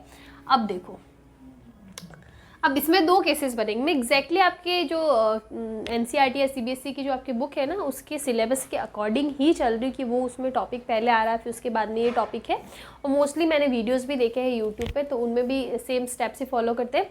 वरना मेरी प्रेफरेंस थी कि ये पहले करा के ऐसा कराती, फिर डायपोल वगैरह वाले कराती, लेकिन आपकी बुक्स में वैसे दे रखा है तो मैंने वैसे लिया है। तो अब इसके अंदर जो हम लोग टॉपिक पढ़ रहे हैं ना, इसके अंदर हमारे पास दो केसेस हो जाएंगे। एक केस होगा जब इलेक्ट्रिक फील्ड क्या हो, यूनिफॉर्म हो, और एक केस हो जाएगा जब इलेक्ट्रिक फील्ड नॉन यूनिफॉर्म हो। E इज यानी इलेक्ट्रिक फील्ड इज यूनिफॉर्म। तो देखो क्या हो जाएगा, ये हमारा इलेक्ट्रिक फील्ड है विच इज यूनिफॉर्म। अब यहाँ पे कोई पॉइंट है 1, यहाँ पे कोई पॉइंट है 2। अब हमको यहाँ से यहाँ पे, अब मैंने आपको एक चीज़ ये भी बताई थी कि हम लोग हमेशा पोटेंशियल डिफरेंस की बात करेंगे। तो यहाँ पे हम लोग पोटेंशियल इन दोनों के बीच का पोटेंशियल, लेट से यहाँ पे V1 है, यहाँ पे V2 है, कोई भी पॉइंट ले लो, इनके बीच की डिस्टेंस R ले लो। अब यहाँ पे हमको पोटेंशियल निकालना है, तो सेम चीज़ हमने यहाँ पे चार्ज लिया है Q, ठीक है। तो चार्ज पे इधर ले लेते हैं, चार्ज Q है, इधर की साइड क्या लगेगा, उसके ऊपर इलेक्ट्रिक फोर्स लगेगा, और उसके ऑपोजिट डायरेक्शन में जो हम लोग एक्सटर्नल फोर्स लगाते हैं ना, वो लगेगा। अब वहाँ पे हमने क्या लिया था, हमने दो चार्जेस की टर्म में लिया था, लेकिन यहाँ पे हम लोग कोई टेस्ट चार्ज कंसिडर नहीं करे, सिंगल चार्ज के लिए ले रहे। तो हम लोग इलेक्ट्रिक फोर्स को ऐसे भी लिख सकते हैं ना, ई की टर्म में हमने पढ़ा है ये चीज़। तो ये हो जाएगा ई और ये एक्सटर्नल फोर्स हो जाएगा। ओके, अब देखो हमारे पास फॉर्मूला क्या है, पोटेंशियल डिफरेंस डेल्टा V लिख सकते हैं हम लोग। पोटेंशियल डिफरेंस दो पॉइंट के बीच का डिफरेंस, या फिर सीधा लिख दो, चलो कंफ्यूजन होता तो V1। अब हम लोग V1 माइनस V2, हमारा पोटेंशियल डिफरेंस था फाइनल माइनस इनिशियल, तो यहाँ पे हो जाएगा V2 minus V1 equals to W external, कहाँ से जा रहे हैं हम लोग, 1 से 2 तक जा रहे हैं, डिवाइडेड बाय द चार्ज। यहाँ पे हम लोग ने Q चार्ज लिया, तो हम लोग इसके लिए स्टडी करेंगे। ये हमारे पास फॉर्मूला हो जाएगा। तो V2 माइनस V1, पहले हम लोग इसको अलग से कैलकुलेट कर लेते हैं। W एक्सटर्नल 4122 कितना हो जाएगा, ये होता है integration of F external dot dr, जो डिस्प्लेसमेंट होता है हमारे यहाँ पे, ये डिस्प्लेसमेंट, इसको आप dr ले लो, ठीक है। छोटे छोटे पॉइंट्स है तो बीच का डिस्प्लेसमेंट dr ले सकते हैं। F एक्सटर्नल कितना होगा, ये ई है, तो ये हो जाएगा माइनस ई, बिकॉज वहाँ पे हम लोग क्या ले रहे थे ना, K Q naught upon R square की टर्म में ले रहे थे। वहाँ पे हमारे पास ई वेक्टर नहीं था, यहाँ पे ई वेक्टर है, और ई जो वेक्टर है ना वो क्या है, सॉरी ई जो टर्म है ना वो वेक्टर है, वहाँ पे डायरेक्शन का मैटर करता है। तो इसके ऑपोजिट जा रहा है तो माइनस टर्म आएगा, वहाँ पे नहीं आएगा कि वहाँ पे हमने इस टर्म में लिया था K Q naught upon R square. यहाँ पे कहीं पे कोई साइन का मतलब नहीं है, चार्ज पॉजिटिव है तो पॉजिटिव ही रहेगा, लेकिन यहाँ पे डायरेक्शन आएगी ऑपोजिट है तो माइनस आएगा। क्यों, बिकॉज यहाँ पे ई वेक्टर आ रहा है। तो जो एफ एक्सटर्नल हो जाएगा ना वो माइनस का ई होगा, ठीक है, इसके ऑपोजिट है, इसलिए माइनस का ई डॉट डी आर। अब ये ई जो होता है ना वो चार्ज होता है, तो इस ई को हम लोग क्यू लिख सकते हैं ना, चार्ज ही तो होता है, तो यहाँ पे भी आप क्यू कर दो, इसको Q E dot D R हो जाएगा। तो W external equals to minus का क्यू बार ले लो और अंदर हो जाएगा ई डॉट डी आर, ये भी एक वेक्टर है, ये भी एक वेक्टर है। अब आप निकालो V2 minus V1, that is potential difference delta V equals to W external यानी minus Q integration of E dot D R divided by Q, Q से क्यू कैंसिल हो जाएगा, और हमारे पास जो रिलेशन आ रहा है ना वो आ रहा है delta V equals to minus का E dot D R. This is the result and this is the relation between potential, that is potential difference delta V, and difference ले रहे हैं for a very small amount, इसलिए हमने delta we लिया, बहुत ही छोटा सा डेरिवेटिव है, तो delta V equals to E dot D R, this is the relation, very important, और इतना ही है इसके अंदर, इसमें ज़्यादा है नहीं, दिस इज द रिलेशन। अब हम लोग निकालते हैं जब हमारा इलेक्ट्रिक फील्ड क्या हो, नॉन यूनिफॉर्म हो।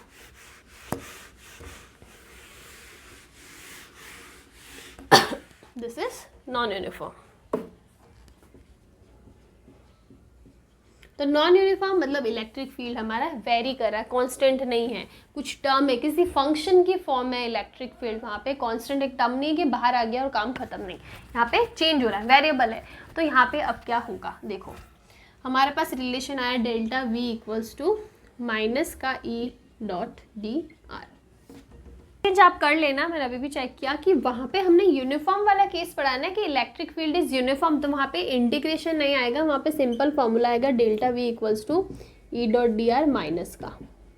द रीज़न बीइंग कि वहाँ पे हमने यूनिफॉर्म इलेक्ट्रिक फील्ड लिया है, तो जो वर्क डन होता है ना उसमें एफ डॉट डी आर नहीं आएगा, वो वर्क डन नॉर्मली होगा एफ डॉट डी आर। ठीक है, तो ये इंटीग्रेशन टर्म वहाँ से हटा लेना, इंटीग्रेशन वाला टर्म यहाँ पे आएगा, बिकॉज यहाँ पे ये वेरी कर रहा है, यहाँ पे हमें लिमिट्स लगानी पड़ेगी, मेरी गलती है, मुझे उसमें बता देना चाहिए था, लेकिन अब मैं फिर से बैक नहीं जा सकती, स्लाइड्स नहीं है यहाँ पे तो वो चेंज कर लेना, वहाँ पे इंटीग्रेशन का साइन नहीं आएगा, बिकॉज हमारे पास लिमिट्स है ही नहीं, जो वेरी नहीं कर रहा तो किस चीज़ की लिमिट लगाओगे आप, कांस्टेंट है वो, तो इलेक्ट्रिक फील्ड कांस्टेंट आएगा, 10 वोल्ट पर मीटर, 20 वोल्ट पर मीटर, ऐसा आएगा, कांस्टेंट है, कोई लिमिट नहीं लगेगी, तो वहाँ पे इंटीग्रेशन का साइन नहीं आएगा, ये आप करेक्ट कर लेना। यहाँ पे आएगा क्योंकि यहाँ पे हमारा इलेक्ट्रिक फील्ड क्या है, नॉन यूनिफॉर्म है, अगर नॉन यूनिफॉर्म है तो हमें इंटीग्रेशन लगाना पड़ेगा, बिकॉज जो वर्क डन है ना वो इस टर्म में आएगा एफ डॉट डी आर, ये चेंज है, देखो वहाँ पे वर्क डन में ये इंटीग्रेशन नहीं आएगा, बिकॉज हमारा जो फोर्स है that is also constant, force constant है, तो आगे वर्क डन भी ऐसे वेरिएबल फॉर्म में नहीं आएगा, लेकिन यहाँ पे हमारा फील्ड वेरी कर रहा है, तो यहाँ पे इंटीग्रेशन आएगा, यहाँ पे इंटीग्रेशन आएगा, तो यहाँ पे भी इंटीग्रेशन आ जाएगा। ठीक है, तो यहाँ पे वेरिएबल आएगा, यहाँ पे लिमिट भी लगेगी किसी पॉइंट R1 से लेके R2 तक।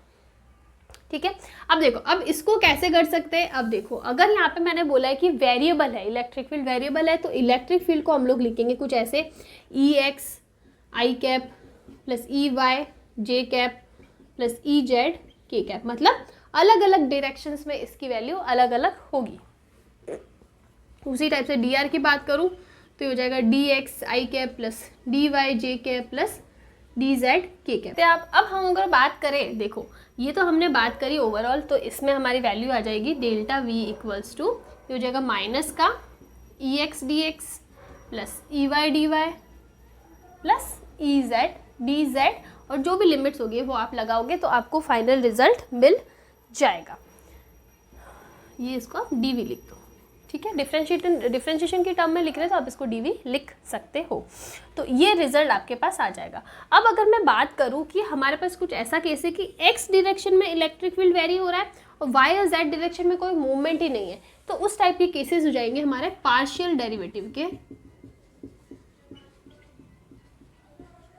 पार्शियल डेरिवेटिव, तो यहाँ पे किसी एक डायरेक्शन, फॉर एग्जांपल हम लोग एक्स के लिए ले रहे हैं, एक्स में मूवमेंट है, वाई और जेड में जीरो है, तो हमारे पास ये क्या हो जाएगा, पार्शियल में चेंज हो जाएगी डेल्टा वी और ये हो जाएगा सिर्फ माइनस का ई एक्स डी एक्स, इस टाइप की टर्म आ जाएगी, बिकॉज वाई और डैश डायरेक्शन में है ही नहीं, तो ई वाई ई जेड की वैल्यू जीरो हो जाएगी, तो दोनों टर्म्स जीरो हो जाएगी।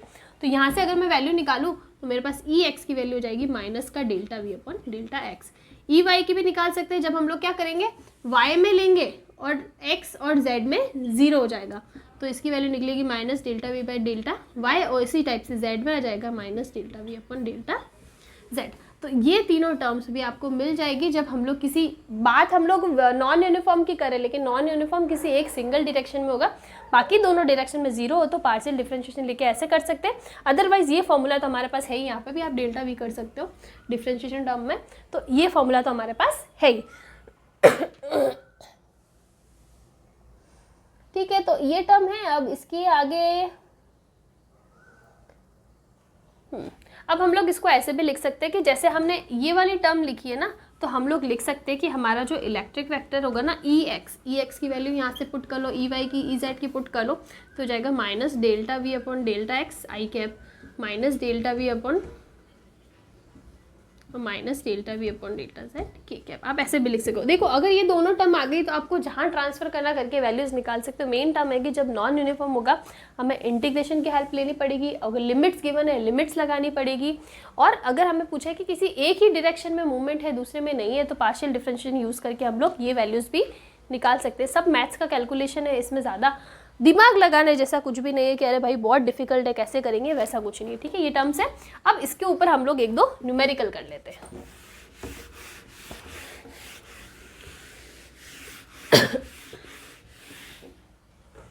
तो एक न्यूमेरिकल हम लोग लेते हैं, गिवन है फॉर्मूला हमारे पास, जो पार्शियल वाला वही लेते हैं, मैं इजी वाला नहीं लेती हूँ। क्वेश्चन में गिवन है v equals to X square Y plus Y square Z, okay, और find electric field at points given है 1 1 1 and also magnitude of E। This is the question. ठीक है, हमें निकालना है इलेक्ट्रिक वेक्टर और पोटेंशियल गिवन है। देखो दो क्वेश्चन में ये फाइंड करना जरूर है, पोटेंशियल गिवन है तो E कैसे निकालना, E गिवन है तो पोटेंशियल कैसे गिवन है। जब पोटेंशियल निकालना E गिवन है दो फॉर्मूला है, delta V equals to E dot D R, ये वैल्यू है हमारे पास। और जब इसका उल्टा गिवन है कि हमें E गिवन है और V निकालना है तो वो हो जाएगा कि E इक्वल्स टू होता है delta V upon delta x, delta V upon delta Z, वो वाली वैल्यूज पुट करके आप निकाल सकते हो। तो अब इसमें देखो इसमें हमें क्या निकालना है, इलेक्ट्रिक निकालना है, फील्ड निकालना है, और वेरिएबल है तीनों डायरेक्शन में एक्स वाई जेड। तो हमें देखो हमारे पास E की वैल्यू क्या होती है,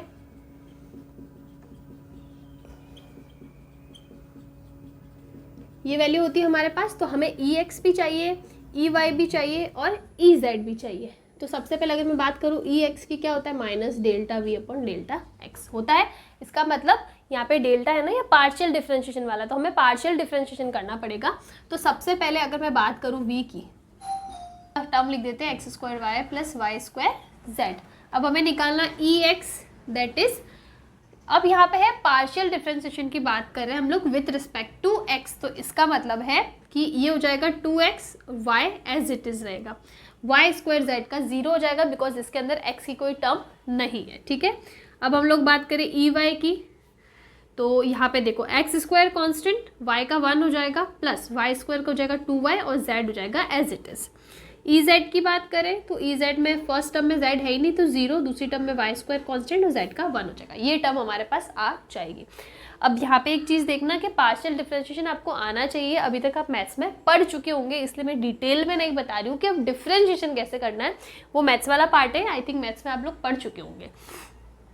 अब हमें जो निकालना है ना ई, वो निकालना है पॉइंट 1 1 1 पे, तो हम लोग डायरेक्टली लिख देते हैं कि ई एक्स एट 1 1 1 1 का मतलब ये एक्स, ये वाई, ये जेड पे। तो एक्स वाई जेड तीनों की वैल्यू 1 1 पुट करो तो ये हो जाएगा 2, ये हो जाएगा 1 प्लस 2 यानी 3 हो जाएगा, और ये हो जाएगा 1, ये टर्म आ जाएगी। तो हमारे पास जो वैल्यू आई, किसकी वैल्यू आई हमारे पास, कहाँ गया, हाँ तो हमारे पास ई की वैल्यू आई, सॉरी ई की वैल्यू आई कितना, आई कैप, ई एक्स की वैल्यू कितनी है, सॉरी 2 है, 2 I cap plus 3 J cap plus K cap, ये वैल्यू आ गई। E X I cap, E Y J cap, E Z K cap होता है ना, तो मैंने E X E Y E Z की वैल्यू पुट कर दी है और हमारे पास ये टर्म आती है। अब अगर मैं इसका मैग्नीट्यूड निकालना है तो सिंपल सा √4 प्लस 9 प्लस 1 यानी √ का 14, ये आ जाएगा हमारे पास वोल्ट पर मीटर, ये वैल्यू हमारे पास आ जाएगी। तो इस टाइप से आप क्वेश्चन कर सकते हैं। एक क्वेश्चन और ले लेते हैं छोटा सा,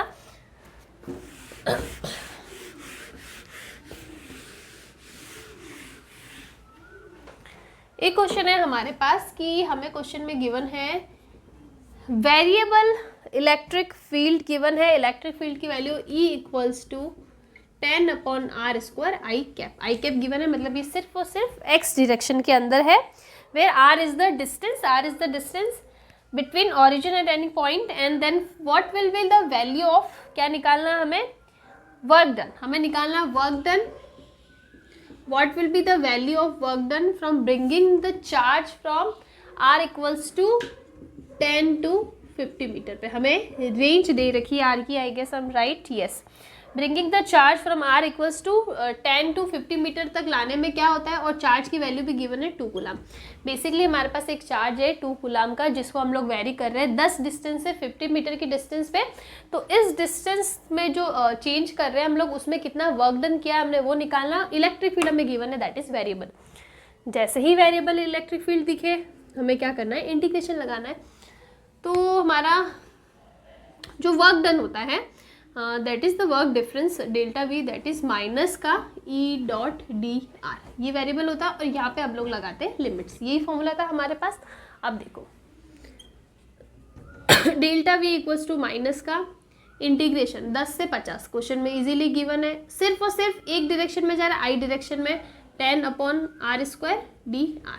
ठीक है, एक ही डायरेक्शन में जा रहे हैं तो लिमिट में प्रॉब्लम नहीं आती है, तो ये हो जाएगा एक ही टर्म में। अब देखो आप क्या करोगे, delta V equals to -10 common आ जाएगा, और इसका इंटीग्रेशन होता है -1/r, 10 से 50।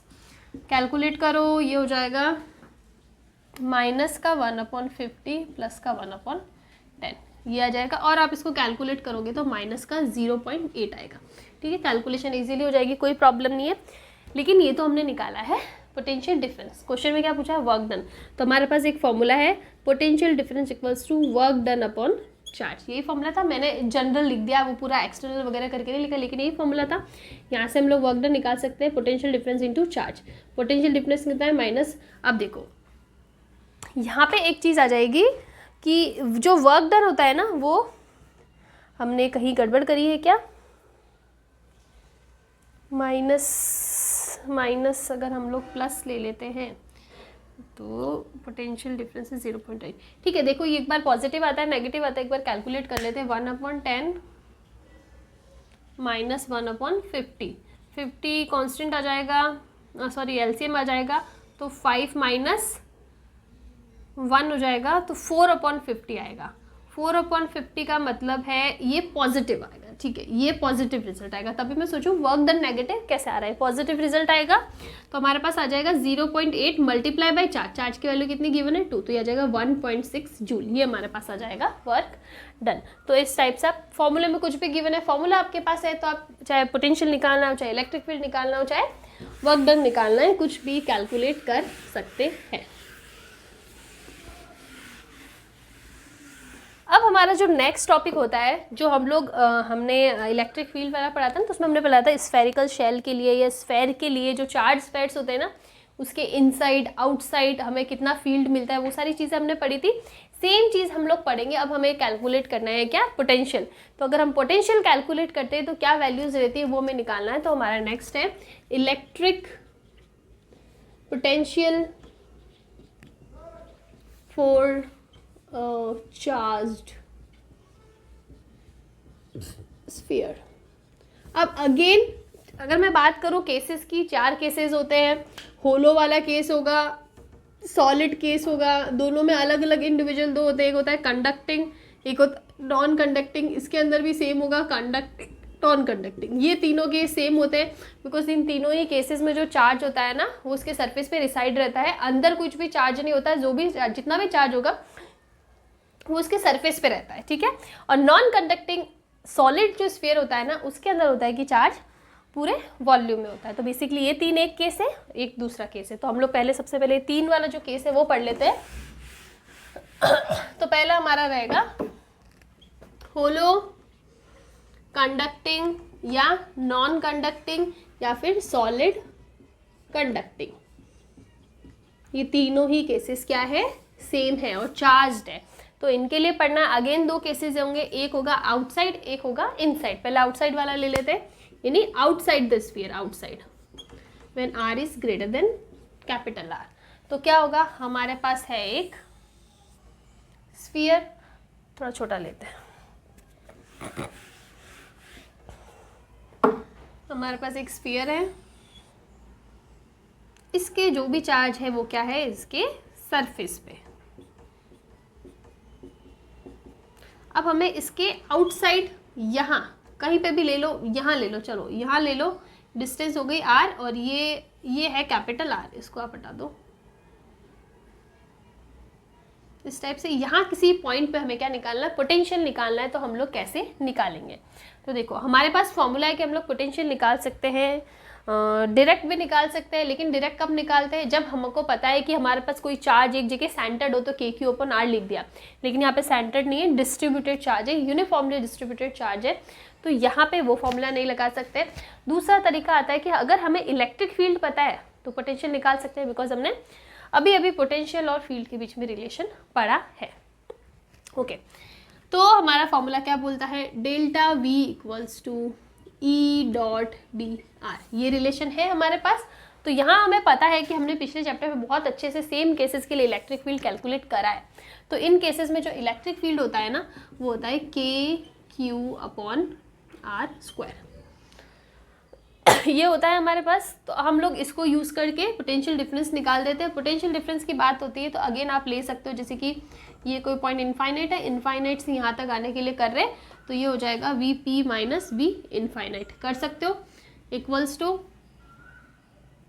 K इंटीग्रेशन लगा लो KQ, और इंटीग्रेशन में कहाँ से जा रहे हैं, वापस इनफाइनाइट से लेके यहाँ तक, यानी स्मॉल r तक, KQ/R², और ये हो जाएगा dr। ठीक है, इस टाइप से हो जाएगा फॉर्मूला। अब आगे देखो, VP minus V infinite, infinite पे हम लोग हमेशा जीरो लेके चलते हैं तो जीरो हो जाएगा, और माइनस का होता है, माइनस लगा दो, माइनस का K कांस्टेंट, Q कांस्टेंट, बाहर ले लिया, R ले लिया। अब बीच में देखो, यहाँ पे अगर मैं एंगल की बात करूँ ना, तो अगेन एंगल वाली चीज़ सेम ही होती है, dr भी इसी डायरेक्शन में और इलेक्ट्रिक फील्ड भी इसी डायरेक्शन में, तो बीच का एंगल क्या होता है, 0 डिग्री होता है। तो 0 डिग्री होता है तो हम लोग इस डॉट को हटा सकते हैं। ये चीज़ मैं बार बार नहीं बता रही हूँ, लेकिन ये चीज़ आपको समझ में आ जानी चाहिए कि अगर मैंने डायरेक्टली लिखा मतलब बीच का एंगल 0 डिग्री है, तो हमने dr भी इसी डायरेक्शन में, मतलब इसी डायरेक्शन में r है और इसी डायरेक्शन में इलेक्ट्रिक फील्ड होगा, तो इसीलिए हमने बीच का एंगल क्या लिया, 0 डिग्री लिया, तो वो हट गया। तो ये हो गया 1/r² dr। हाँ, क्या हो जाएगा, माइनस का 1/r, लिमिट लगा दो इनफाइनाइट से r, माइनस का KQ, और ये हो जाएगा -1/∞ प्लस 1/r हो जाएगा। आगे और करें कैलकुलेट, तो VP इक्वल्स टू, हम लोग सही कर रहे हैं,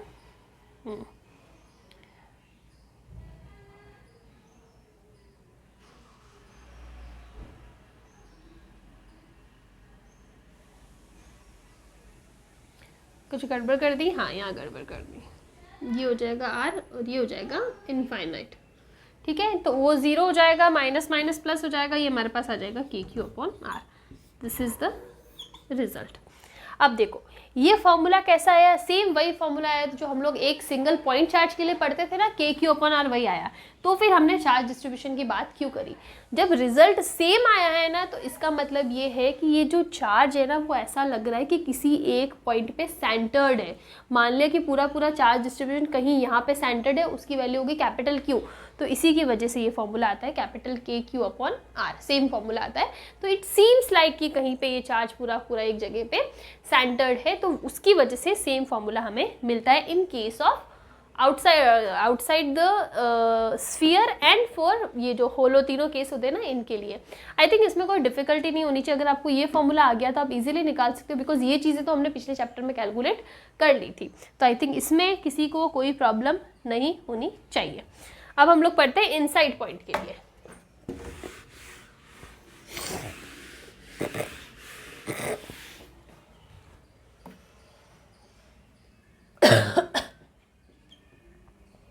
इनसाइड पॉइंट, और इसमें हो जाएगा ये वाला। ठीक है,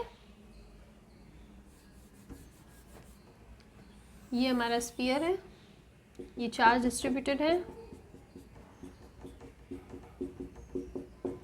अब हम लोग, ये इसकी रेडियस r है, और इनसाइड किसी पॉइंट लेट से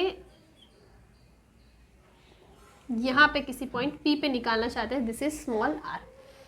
अब देखो इनसाइड पॉइंट के लिए इलेक्ट्रिक फील्ड चाहिए, कितना होता है, 0 होता है। हमने पढ़ा था इन तीनों केसेस में इनसाइड पॉइंट में, बिकॉज अंदर कुछ चार्ज ही नहीं है, अंदर चार्ज ही नहीं है, डिस्ट्रीब्यूशन ही नहीं है, तो वहाँ पे इलेक्ट्रिक फील्ड 0 हो जाता है।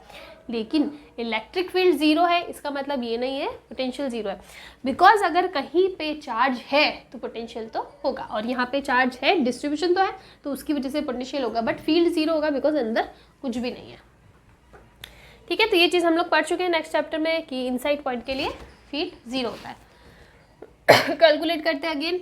अब देखो यहाँ पे आता है ना इनफाइनाइट से पी, ये होना चाहिए एक्चुअल फॉर्मूला, देखो E.dr, ठीक है। और यहाँ पे हम लोग जाते हैं, कहाँ से जाते हैं, इनफाइनाइट से लेके पी तक जाते हैं, या फिर इनफाइनाइट से लेके 8 तक जाते हैं। ये वाली कंडीशन होती है हमारी, लेकिन यहाँ पे ये कंडीशन फॉलो नहीं होगी। रीज़न बिंग कि यहाँ पे हमारे पास फील्ड की वैल्यू है KQ/r² है, और अंदर फील्ड की वैल्यू है 0, और यहाँ पे जो हम लोग इंटीग्रेशन कर रहे हैं ना वो ई का कर रहे हैं, फंक्शन है ना, ई को एज अ फंक्शन ले रहे हैं, इसका इंटीग्रेशन कर रहे हैं।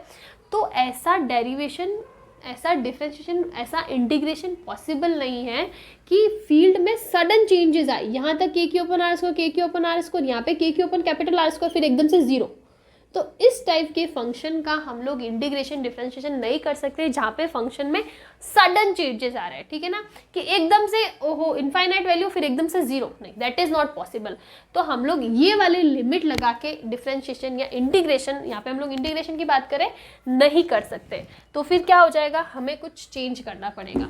हम क्या चेंज कर लेते हैं, हम लोग लेते हैं कि जस्ट इनसाइड कोई पॉइंट ले लेते हैं M, ठीक है, जस्ट इनसाइड पॉइंट ले लिया M, और यहाँ पे फंक्शन में ज़्यादा चेंज नहीं आएगा, बिकॉज यहाँ पे 0 है तो यहाँ पे भी 0 ही होगा, मतलब थोड़ी बहुत वैल्यू ऊपर नीचे होगी, ज़्यादा चेंजेस नहीं है फंक्शन के अंदर। तो हम लोग ये लिमिट लगा सकते, तो इसलिए हमारा ये टर्म हो जाता है V M से लेके V P तक V, और ये लिमिट भी हो जाएगी M से P तक, या फिर इसको R ले लो या P ले लो, कुछ भी ले लो, ठीक है, E.dr, ये वैल्यू हमारे पास आ जाएगी। ये वैल्यू आई। अब हमें पता है कि भाई लिमिट कुछ भी लो, फंक्शन की वैल्यू तो क्या होने वाली है, 0 होने वाली है। तो ये हो जाएगा VM - VP = 0, 0 हो गया वैल्यू। अब देखो ये जो पॉइंट लिया है ना, वो हमने सरफेस से जस्ट पास में लिया है, जो 0 भी नहीं है, 0 नहीं है, थोड़ी सी वैल्यू इसकी सरफेस वाली वैल्यू से कम होगी, हल्की सी, बिकॉज ये अंदर की साइड अंदर आता है तो 0 हो जाता है, ठीक है, अंदर 0 हो जाता है। लेकिन यहाँ पे सरफेस के जस्ट पास में लिया है, तो सरफेस वाली वैल्यू क्या होगी, KQ/R², यही होती है, सॉरी कैपिटल, हाँ कैपिटल R ही होगी ना, बिकॉज देखो अभी हमने आउटसाइड वाले पॉइंट में पढ़ा, वहाँ पे पोटेंशियल क्या था, KQ/r। अगर हमें सरफेस पे निकालना है तो R = कैपिटल R ले लेंगे, तो ये KQ/R हो जाएगा, होगा। तो पोटेंशियल KQ/R है, तो इसके जस्ट पास वाले पॉइंट M पे भी ऑलमोस्ट इतना ही होगा, थोड़ा बहुत कम होगा, लेकिन हम लोग ऑलमोस्ट सेम लेके चलेंगे। तो VM = VP हो जाएगा, हमें VP निकालना है, तो VP कितना हो जाएगा, KQ/R। This will be the relation. यहाँ पे पोटेंशियल 0 नहीं होता है, उसमें क्या था, इलेक्ट्रिक फील्ड क्या हो जाता था 0 हो जाता था, यहाँ पे 0 नहीं होगा, बिकॉज ये इस तरीके से पॉसिबल ही नहीं है। अगर हम लोग ऐसे ले लेते, चलो ये 0 ले लेते, तो हमें इनफाइनाइट वाला भी 0 लिखते तो VP भी 0 आ जाता है, बट ऐसा नहीं होगा, बिकॉज इस टाइप का डिफरेंशिएशन इंटीग्रेशन पॉसिबल नहीं है जहाँ फंक्शन में सडन चेंजेस आते हैं। तो इसलिए हमने थोड़ा सा चेंज किया, चेंज करते हमें यहाँ पे अंदर पोटेंशियल की वैल्यू मिल गई। तो ये हमारा हो जाएगा फाइनल रिजल्ट। अगर मैं ग्राफ की बात करूँ, this is potential, this is distance R, ये इनसाइड ले लिया, R < R, ये इक्वल्स ले लिया, और ये बाहर ले लिया, ठीक है, इस टाइप की सिचुएशन है। तो अंदर 0 नहीं है, ठीक है, ये ऐसे ना, ऐसे बनेगा आपका। यहाँ पे वैल्यू क्या है, KQ/R, और अंदर भी KQ/R, सरफेस पे भी KQ/R है, तो कांस्टेंट है, यहाँ से यहाँ तक लेके सरफेस तक कांस्टेंट है, उसके बाद में कम हो जाता है, KQ/r हो जाता है, तो वो 1/r की टर्म में कैंसिल हो जाता है, बिकॉज प्रोपोर्शनल टू 1/r, ये कांस्टेंट, और बाहर जाते 1/r की टर्म्स में डिक्रीज होने लग जाता है। तो इस टाइप का ग्राफ हमें मिलेगा। ओके, तो ये हो गया हमारा कब का केस, जो पहले की 3 केस है ना, वो वाला केस हो गया।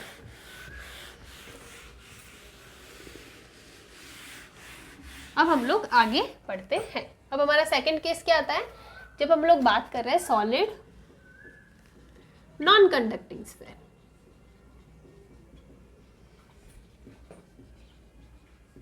ये वाला केस है हमारा। 2 पॉइंट्स होंगे। पहला पॉइंट होगा क्या, आउटसाइड,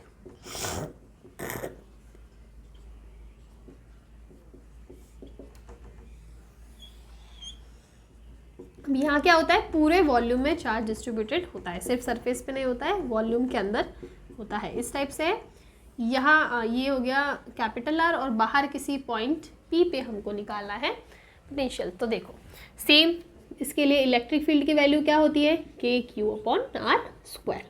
वैल्यू पुट कर लो, पोटेंशियल की निकालो, पोटेंशियल डेल्टा V equals to VP minus V infinity KQ upon R square, DR हो जाएगा, लिमिट हो जाएगी इनफाइनाइट से P पॉइंट तक, ये ज़ीरो हो जाएगा तो VP इक्वल्स टू माइनस का इनफाइनाइट से स्मॉल r, और K बाहर ले लो, Q बाहर ले लो, क्या हो जाएगा DR upon R square. Same limit लगाओगे जो पिछले बार में वैल्यू आएगी, और इसकी आएगी पॉजिटिव का KQ अपॉन स्मॉल r। ये रिजल्ट हमारे पास आएगा, ये सेम है जो अभी हमने अब करा था, सेम रिजल्ट आता है, इसलिए हो जाता है कैपिटल का KQ अपॉन R। तो इसमें कोई प्रॉब्लम नहीं होनी चाहिए। अब जो मेन चेंज, जो फॉर्मूला में चेंज आता है ना, वो आता है इनसाइड पॉइंट के लिए।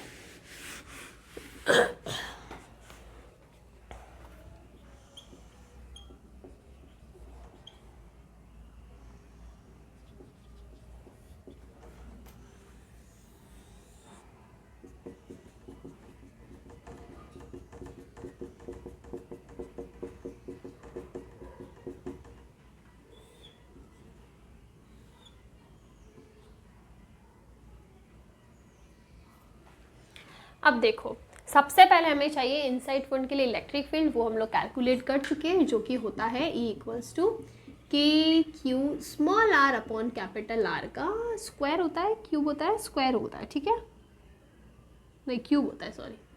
तो इलेक्ट्रिक फील्ड की बात करें हम लोग, पोटेंशियल की बात नहीं करें, तो क्यूब टर्म में होगा। तो ये हमारे पास वैल्यू हो जाएगी capital K capital Q small r capital R cube, ठीक है। अब हमें क्या निकालना है, फील्ड निकालना है। तो देखो यहाँ पे भी सेम चीज़ है, बाहर वैल्यू है KQ अपॉन R स्क्वायर में, ठीक है ना, स्क्वायर में, और अंदर आते ही वैल्यू हो जाती है R के प्रोपोर्शनल, यानी बढ़ जाती है, बढ़ जाती है। तो इसका मतलब यहाँ पे भी फील्ड में क्या आएगा, सडन चेंज आएगा। तो हम लोग सेम इनसाइड पॉइंट के लिए सेम क्या लेंगे, जस्ट नियर द सरफेस एक पॉइंट ले लेंगे M, और हम लोग कैलकुलेशन करेंगे इन पॉइंट्स के लिए।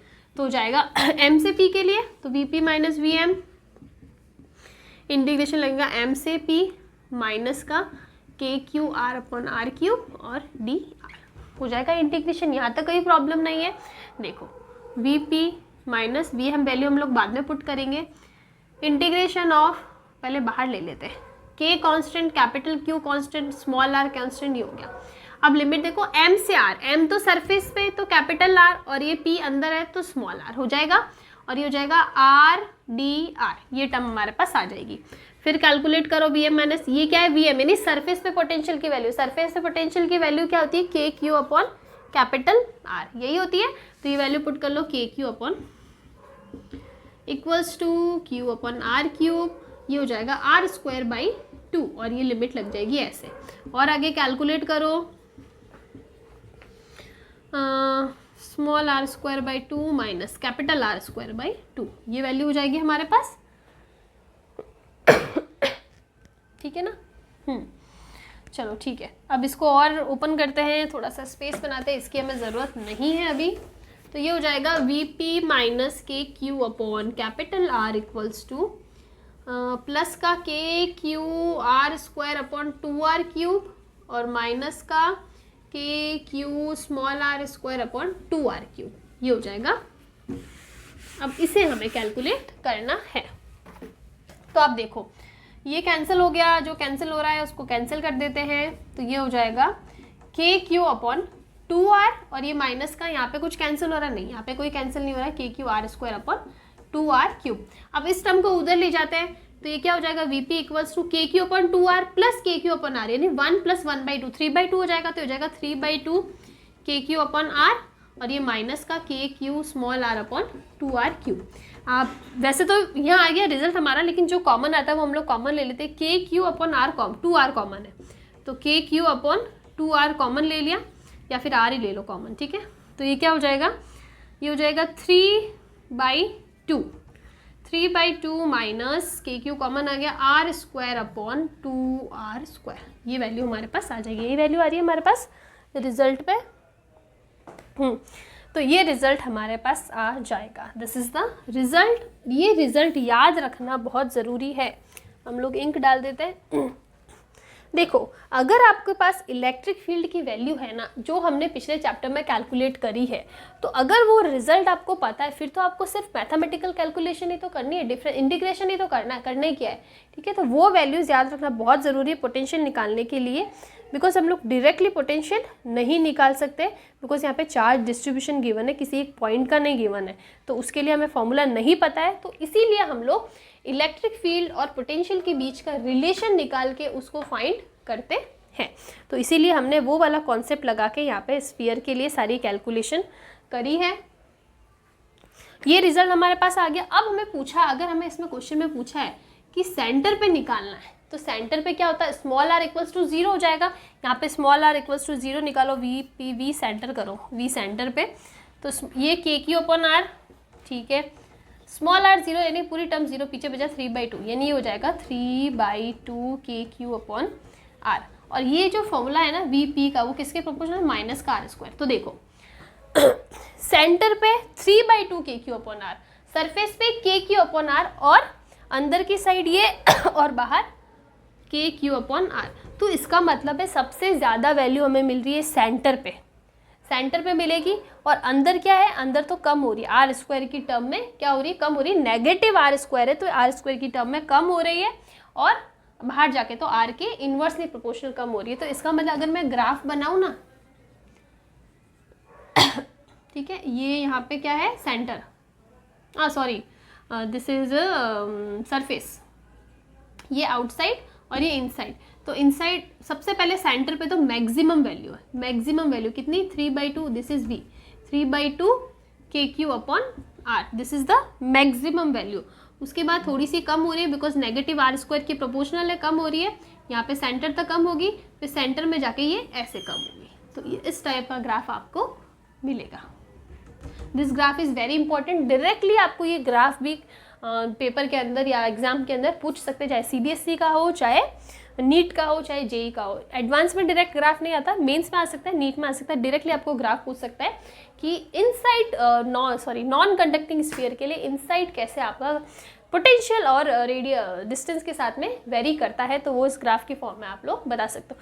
वैल्यूज़ पता है तो फिर ग्राफ बताना कोई बहुत बड़ा काम नहीं है, आप इजीली ग्राफ ड्रॉ कर सकते हो। तो ये हो जाएगा हमारे पास ग्राफ, ठीक है। अब इस पर अगर मैं बात करूँ न्यूमेरिकल की, तो देखो एज सच इस पर कोई वैसा न्यूमेरिकल नहीं बनेगा कि वो फॉर्मूला मिल गया, वैल्यूज पुट कर दी, ठीक है। ग्राफ के न्यूमेरिकल्स आ सकते हैं, और कुछ आ सकते हैं कि जहाँ पे आपका फंक्शन वेरी करके बता दिया हो वैसा हो, तो वो न्यूमेरिकल्स मैं चेक कर लूँगी एक बार को। इतना बहुत ज़्यादा कोई डिफिकल्ट न्यूमेरिकल मुझे मिला नहीं, लेकिन मिलेगा तो मैं उसको करा दूँगी। लेकिन इसके अंदर जो इंपॉर्टेंट क्वेश्चन आपके बनता है, आपके CBSE में तो है ही नहीं ये टॉपिक, इसलिए मैं इसको इतना वाइडली नहीं करवा रही हूँ, लेकिन थोड़ा सा जो नीट मेन्स वाले हैं उनको मैं एक्सप्लेन कर देती हूँ। एक आता है आपका कॉन्सेंट्रिक स्फीयर्स। कॉन्सेंट्रिक स्फीयर्स का मतलब है एक स्फीयर है ऐसे, दूसरा स्फीयर है ऐसे। कॉन्सेंट्रिक स्फीयर के अंदर क्या होता है कि ये जो बीच का मटेरियल होता है ना, यहाँ पे आपकी फील्ड की वैल्यू क्या हो जाती है, 0 हो जाती है। यहाँ पे फील्ड की वैल्यू 0 है, और यहाँ पे कुछ चार्ज रख दिया, तो वहाँ पे आपको पहले जब हम लोग थे ना, वहाँ पे इलेक्ट्रिक फील्ड निकालते थे, अब हम लोग निकालते हैं इसके अंदर क्या, इलेक्ट्रिक पोटेंशियल। तो एक न्यूमेरिकल ले लेते हैं, उसी से हम लोग समझ लेते हैं। तो फॉर एग्जांपल हमारे पास 3 शेल्स है, ठीक है, इसकी रेडियस r ले लो, इसकी 2r ले लो, इसकी 4r ले लो, इस पे चार्ज q ले लो, इस पे 2q ले लो, इस पे 4q ले लो, इसको a बोल दो, इसको b बोल दो, c बोल दो। इस टाइप का क्वेश्चन है। अब आपको क्वेश्चन में पूछा है कि find potential at surface b and c। आपको b के सरफेस पे और c के सरफेस पे पोटेंशियल निकालना है। अब यहाँ पे एक चीज़ आ जाती है, जब इलेक्ट्रिक फील्ड निकालते ना तब चीज़ें इजी थी, बिकॉज हमको ऐसा होता था कि भाई सरफेस पे, सरफेस में निकलेगा, अंदर कुछ नहीं, अंदर 0 कर दिया, वो सारी चीज़ हो जाती थी। लेकिन यहाँ पे कैलकुलेशन अलग होगी, बिकॉज मैंने आपको बताया अगर चार्ज है तो पोटेंशियल होगा ही, चाहे बाहर हो अंदर हो, पोटेंशियल होगा, और सबकी वजह से होगा। मतलब अगर मैं ए पे निकाल रही हूँ ना, तो ए पे पोटेंशियल इस क्यू की वजह से भी होगा, 2q की वजह से भी होगा, 4q की वजह से भी होगा। थोड़ी लाइट चली गई, पर आई थिंक आपको दिख रहा है अच्छे से। चलो लाइट आई गई, ठीक है। तो यहाँ पे हमारे पास ऐसा है। अगर मुझे यहाँ पे बी और सी पे पूछा है तो बी पे पोटेंशियल ए की वजह से भी होगा, इस खुद बी की वजह से भी होगा, सी की वजह से भी होगा। एग्जैक्टली सेम सी पे निकालना है तो ए की वजह से भी होगा, बी की वजह से होगा, सी की वजह से भी होगा। तो सबसे पहले लेट्स से हमें निकालना है पोटेंशियल बी पे। तो इस बी पे पोटेंशियल 3 की वजह से होगा ना, ए बी सी, तो V B plus V B plus V B. ये वी बी किसकी वजह से, ड्यू टू ए, ये किसके लिए, ड्यू टू बी, और ये ड्यू टू सी। तीनों की वजह से लिखेगा, तो तीनों पॉइंट मैंने लिख दिया। अब देखो ये क्वेश्चन मुझे किसी शॉर्ट्स में दिखा था, अच्छा लगा था, तो मुझे लगा कि डायरेक्टली मैं यही एक्सप्लेन कर देती हूँ ताकि आपको वो कॉन्सेंट्रिक स्पेस वाला कॉन्सेप्ट समझ में आ जाएगा। ठीक है, अब देखो वी बी पे ड्यू टू ए की वजह से, बी पे निकालना है, ए की वजह से निकाल रहे हैं। ए के लिए ये जो बी है वो आउटसाइड पॉइंट है ना, देखो ए की वजह से, जिसकी वजह से निकाल रहे हो उसको देखो, ए की वजह से निकाल रहे, किस पे निकाल रहे हैं, बी पे। तो ए के लिए बी क्या है, एक आउटसाइड पॉइंट है, आउटसाइड पॉइंट है। तो आउटसाइड पॉइंट के लिए क्या होता है, के क्यू अपॉन आर, के क्यू अपॉन आर ही होता है।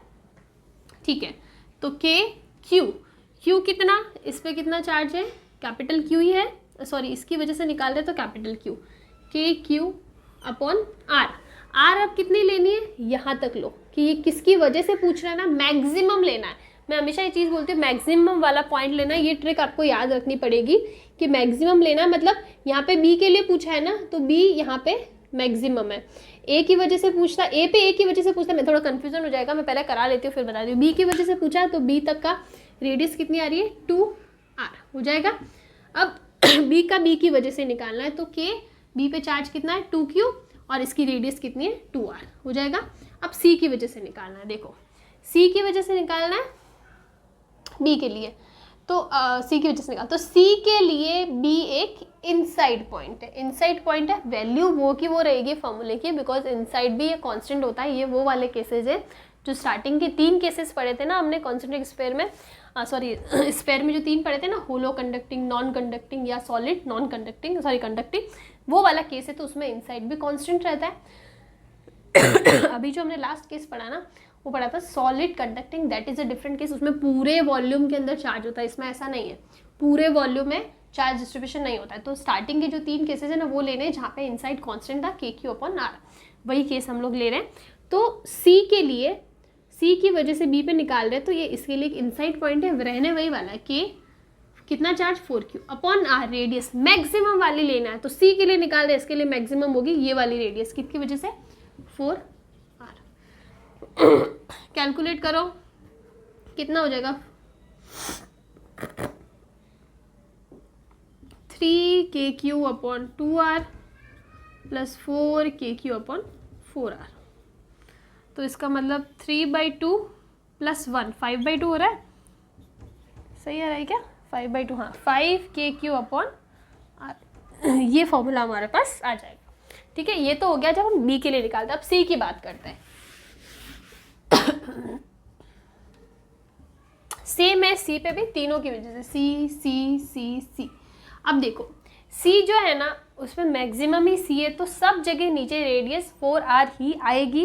रीज़न बिंग कि हम लोग मैक्सिमम वाली ही रेडियस कैलकुलेट करते हैं। तो वी सी इक्वल्स टू ए की वजह से, ए के लिए सी एक आउटसाइड पॉइंट है, उसका कोई फर्क नहीं पड़ता, देखो रेडियस वो की वो है। इस पे चार्ज कितना है, क्यू, चार्ज उसी का लेना है जिसके लिए अपन बात करें। ए की वजह से बात करें तो ए का चार्ज लो, ए का चार्ज क्यू है, रेडियस कितनी लेनी है, सी तक के लिए मैक्सिमम 4r, प्लस बी के लिए अगेन के 2q, रेडियस कितनी 4r, और इसके लिए भी के 4q, रेडियस कितनी 4r, 4 और 6 7 7, तो ये हो जा रहा है V C equal to 7/4 kq upon r, right.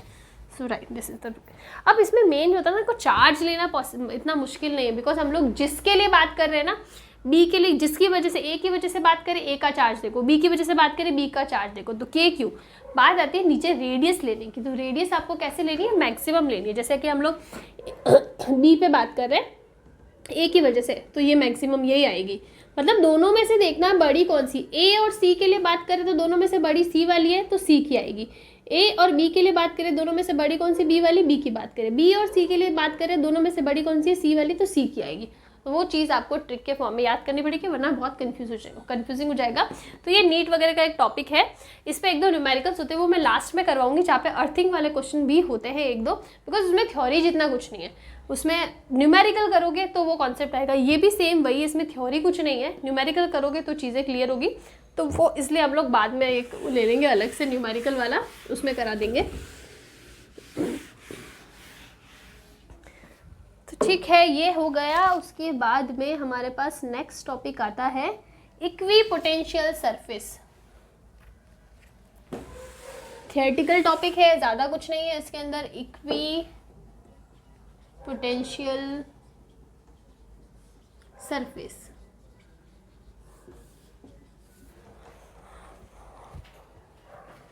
This is a imaginary surface. Imaginary surface, क्या मतलब इमेजिनरी सरफेस का? मतलब एक्चुअल में ऐसा कोई सरफेस नहीं होता है, ये इमेजिन करते कि ऐसा सरफेस होता है। जैसे हमने इलेक्ट्रिक फील्ड लाइंस को भी इमेजिन किया था, एक्चुअल में कोई फील्ड लाइंस नहीं होती, इमेजिन की ऐसी फील्ड लाइंस होती है जो डेंसिटी, इलेक्ट्रिक फील्ड की स्ट्रेंथ को शो करती है। तो वैसे ही यहाँ पे हमारे पास एक इमेजिनरी सरफेस है जिसका नाम है इक्विपोटेंशियल। मतलब इस सरफेस पे किसी भी पॉइंट पे पोटेंशियल क्या होगा? सेम होगा। For example we have this surface, this is equipotential surface. अब मैं यहाँ पोटेंशियल की बात करूँ, यहाँ पोटेंशियल की बात करूँ, यहाँ पोटेंशियल की बात करूँ, यहाँ पोटेंशियल की बात करूँ, सब पॉइंट पे जो पोटेंशियल होगा ना वो क्या होगा? सेम ही होगा। ऐसा अगर हमारे पास कोई सरफेस है जहाँ पे सब पॉइंट्स पे पोटेंशियल सेम हो तो उस सरफेस को हम लोग इक्विपोटेंशियल सरफेस कहते हैं। इट इज़ इमेजिनरी सरफेस जो हम लोग कैलकुलेशंस के लिए एज्यूम करते हैं, आगे जब तक यूज़ करेंगे तब पता पड़ेगा। तो इसके लिए हम लोग इसको बोलते हैं कि इमेजिनरी सरफेस, कि इसको हम लोग इमेजिन किया था कि हमारे कैलकुलेशंस ईजी हो जाए। This is it. इसके बाद अगर मैं बात करूँ, अलग अलग चार्जेस के लिए इसकी वैल्यू अलग अलग होती है, मतलब शेप अलग अलग होता है। अगर मैं बात करूँ पॉइंट चार्ज, तो पॉइंट चार्ज के लिए जो इक्विपोटेंशियल सरफेस बनता है वो बनता है स्फेरिकल। ठीक है, ये पॉइंट चार्ज होगा इस टाइप से, हर पॉइंट पे सेम पोटेंशियल, तो इसके लिए हमें क्या मिलता है? एक स्फेरिकल सरफेस मिलता है। अगर मैं बात करूं लीनियर चार्ज के लिए, तो लीनियर चार्ज के लिए, जैसे ये लीनियर चार्ज है तो इसके लिए हमें एक सिलेंड्रिकल इक्विपोटेंशियल सरफेस मिलता है जहां हर पॉइंट के लिए पोटेंशियल सेम होगा। यहाँ वहाँ कहीं पे भी निकालो तो हमें क्या मिलता है? एक सिलेंड्रिकल इक्विपोटेंशियल सरफेस फॉर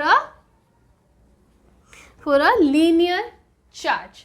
ठीक है, और थर्ड हमारे पास आता है, थर्ड एक और पॉइंट रहता है जहाँ पे हम लोग बात करते हैं कि अगर हमारे पास डिस्टेंस पे चार्ज होगा, या फिर हम लोग एक बार चेक कर लेते हैं इसको, linear charge. Okay, for parallel lines, अगर हमारे पास पैरेलल लाइंस होती है ना तो इसके लिए हमें एक लीनियर प्लेनर इक्विपोटेंशियल सरफेस मिलता है। अगर हमारे पास जो चार्ज है वो लीनियर लाइंस की टर्म में, चार्ज लीनियर पैरेलल, या पैरेलल लिख दो, पैरेलल लाइंस, तो हमें उसकी वजह से एक ऐसा सरफेस देखने को मिलता है, एक प्लेनर इक्विपोटेंशियल सरफेस देखने को मिलता है। तो 3 केसेस है, पॉइंट चार्ज के लिए स्फेरिकल, लीनियर चार्ज के लिए cylindrical. This is very rare, ये बहुत कम यूज में आता है, बट अगर पैरेलल लाइन से हमारे पास तो उसकी वजह से हमें एक प्लेनर चार्ज देखने को मिलेगा। तो this is the concept of equipotential surface. अब आती है कुछ इसकी प्रॉपर्टीज की। ठीक है, इसकी प्रॉपर्टीज की बात करते हैं। सबसे पहली प्रॉपर्टीज तो यही होगी कि इसकी वजह से जो पोटेंशियल डिफरेंस होता है, देखो हम लोग पोटेंशियल को मेनली पोटेंशियल डिफरेंस की टर्म में पढ़ते हैं। अगर सब पॉइंट पे पोटेंशियल सेम है तो अगर मैं किन्हीं 2 पॉइंट के लिए पोटेंशियल डिफरेंस निकालूं तो वो 0 नहीं आएगा, 0 आएगा ना, बिकॉज सब जगह सेम है। तो potential difference for any 2 points on this surface will be 0। ठीक है, पहला पॉइंट तो ये होगा। दूसरा पॉइंट आता है work done by external agent is 0 for such imaginary equipotential surfaces. Why 0? देखो हम लोग पढ़ते पोटेंशियल डिफरेंस किसी 2 पॉइंट के लिए, लेट से P से Q, कोई पॉइंट P है, Q है, इनके लिए बात कर रहे हैं। यहाँ पे हम बात करते हैं हम W एक्सटर्नल, वर्क डन कितना करा अपॉन चार्ज। अगर ये डिफरेंस ही जीरो है तो हमारा वर्क डन भी तो जीरो ही हो गया। वर्क डन होता है जब हम लोग अगेंस्ट काम करते हैं किन्हीं दो पॉइंट के लिए। अगर दोनों का पोटेंशियल सेम पोटेंशियल पे है तो हमें मूवमेंट के लिए कोई वर्क डन करना ही नहीं पड़ेगा ना, सेम पोटेंशियल पे तो कोई वर्क डन नहीं होगा, तो नो वर्क डन। ठीक है, इक्विपोटेंशियल सरफेसेस पे किन्हीं दो पॉइंट के लिए अगर हम लोग एक्सटर्नल वर्क डन कैलकुलेट करेंगे तो वो जीरो आएगा, बिकॉज दोनों सेम पोटेंशियल पे है, तो वहाँ पे वर्क डन नहीं होगा, जीरो होगा work done. No work done is done by electric force in moving up charge from these type of surfaces. इसमें अगर मैं ज़्यादा अच्छे से इसकी लाइन लिखूँ तो no work is done by electric force in moving charges on equipotential surfaces. Equipotential surfaces पे, इन पे चार्ज, सिर्फ इसकी बात कर रही हूँ, सबके लिए बात नहीं कर रही हूँ, सिर्फ इन सर्फेसेस पे चार्ज के मूवमेंट के लिए जो वर्क डन होगा वो जीरो होगा, बिकॉज दोनों सेम पोटेंशियल पे है। इस फॉर्मूले से भी देख सकते हैं अगर ये जीरो है तो वर्क डन तो जीरो ही आएगा। तीसरा है इलेक्ट्रिक फील्ड और electric field lines are perpendicular to these surfaces. मतलब ये जो सरफेसेस होते हैं ना ऐसे इक्विपोटेंशियल सरफेस, यहाँ पे अगर मैं इलेक्ट्रिक फील्ड की बात करूँ ना या इलेक्ट्रिक फील्ड लाइन की बात करूँ तो वो इस सरफेस के परपेंडिकुलर होगा। ऐसे सरफेस है तो परपेंडिकुलर, ऊपर नीचे दोनों डायरेक्शन में हो सकता है। वो जब हम लोग आगे मेजर जब और डिटेल्स दी होगी तो हम लोग ज़्यादा बेटर बोल सकते हैं कि ऊपर होगा या अपवर्ड होगा या डाउनवर्ड होगा, बट होगा परपेंडिकुलर डायरेक्शन में, चाहे इलेक्ट्रिक फील्ड हो चाहे इलेक्ट्रिक फील्ड लाइन्स हो। वाई देखो, delta V equals to E dot D R, ये रिलेशन हमने पढ़ा है। ठीक है, अब हमें ये पोटेंशियल डिफरेंस क्या मिल गया, जीरो मिल गया फॉर इक्विपोटेंशियल सरफेसेस। अगर इसकी वैल्यू जीरो है तो ई डी आर, इसको ओपन करूँ तो E D R cos theta ही तो होता है ना, इसकी वैल्यू जीरो हो गई।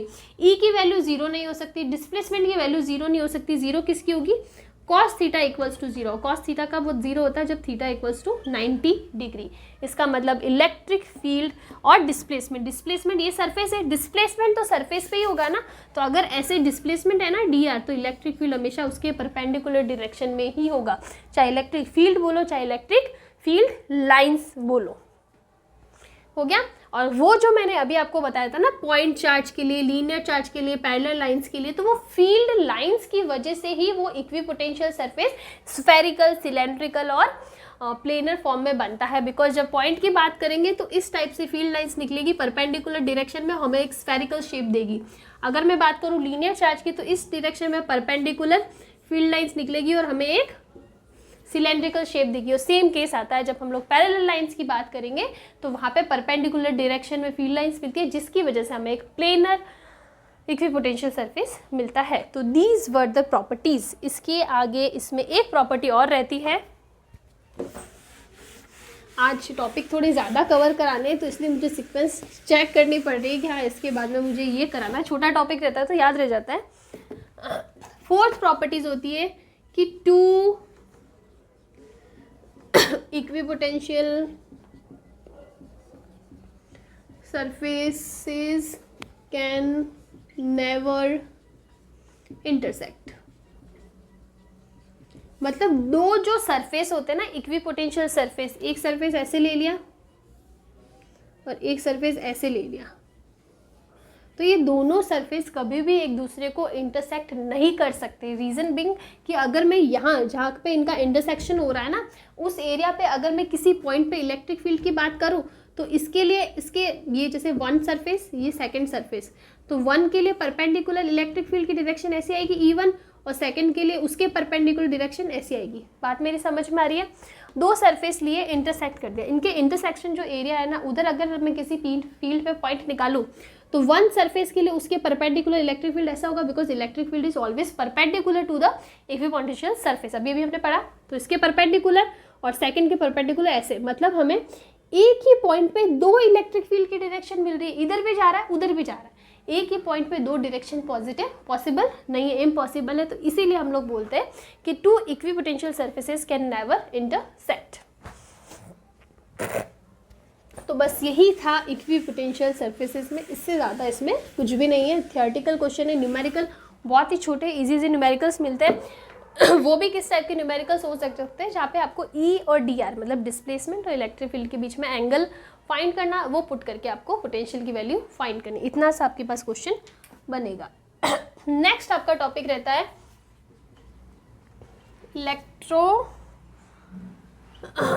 Electrostatic potential energy.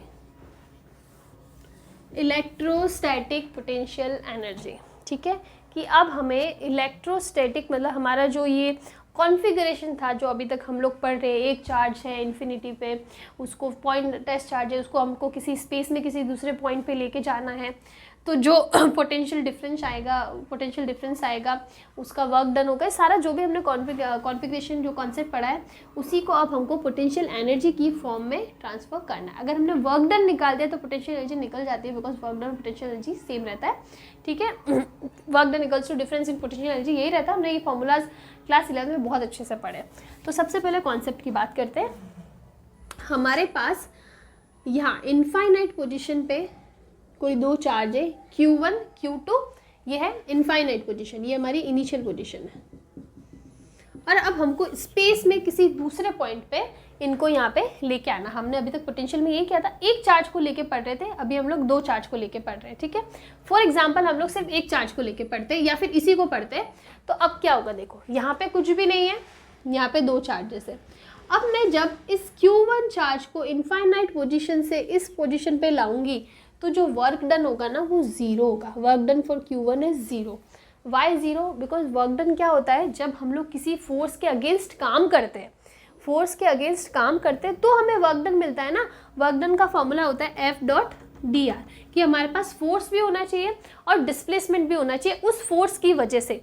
यहाँ पे हमारे पास डिस्प्लेसमेंट तो है कि भाई यहाँ से यहाँ तक आ रहा है, लेकिन फोर्स नहीं है। यहाँ पे फोर्स होने के लिए यहाँ पे कुछ और चार्ज होना चाहिए जिसकी वजह से electric force, electric field create होगा, और तब जाके हम उसके अगेंस्ट काम करते हैं तो हमें वर्क डन मिलता है। But here there is nothing, कुछ भी नहीं है।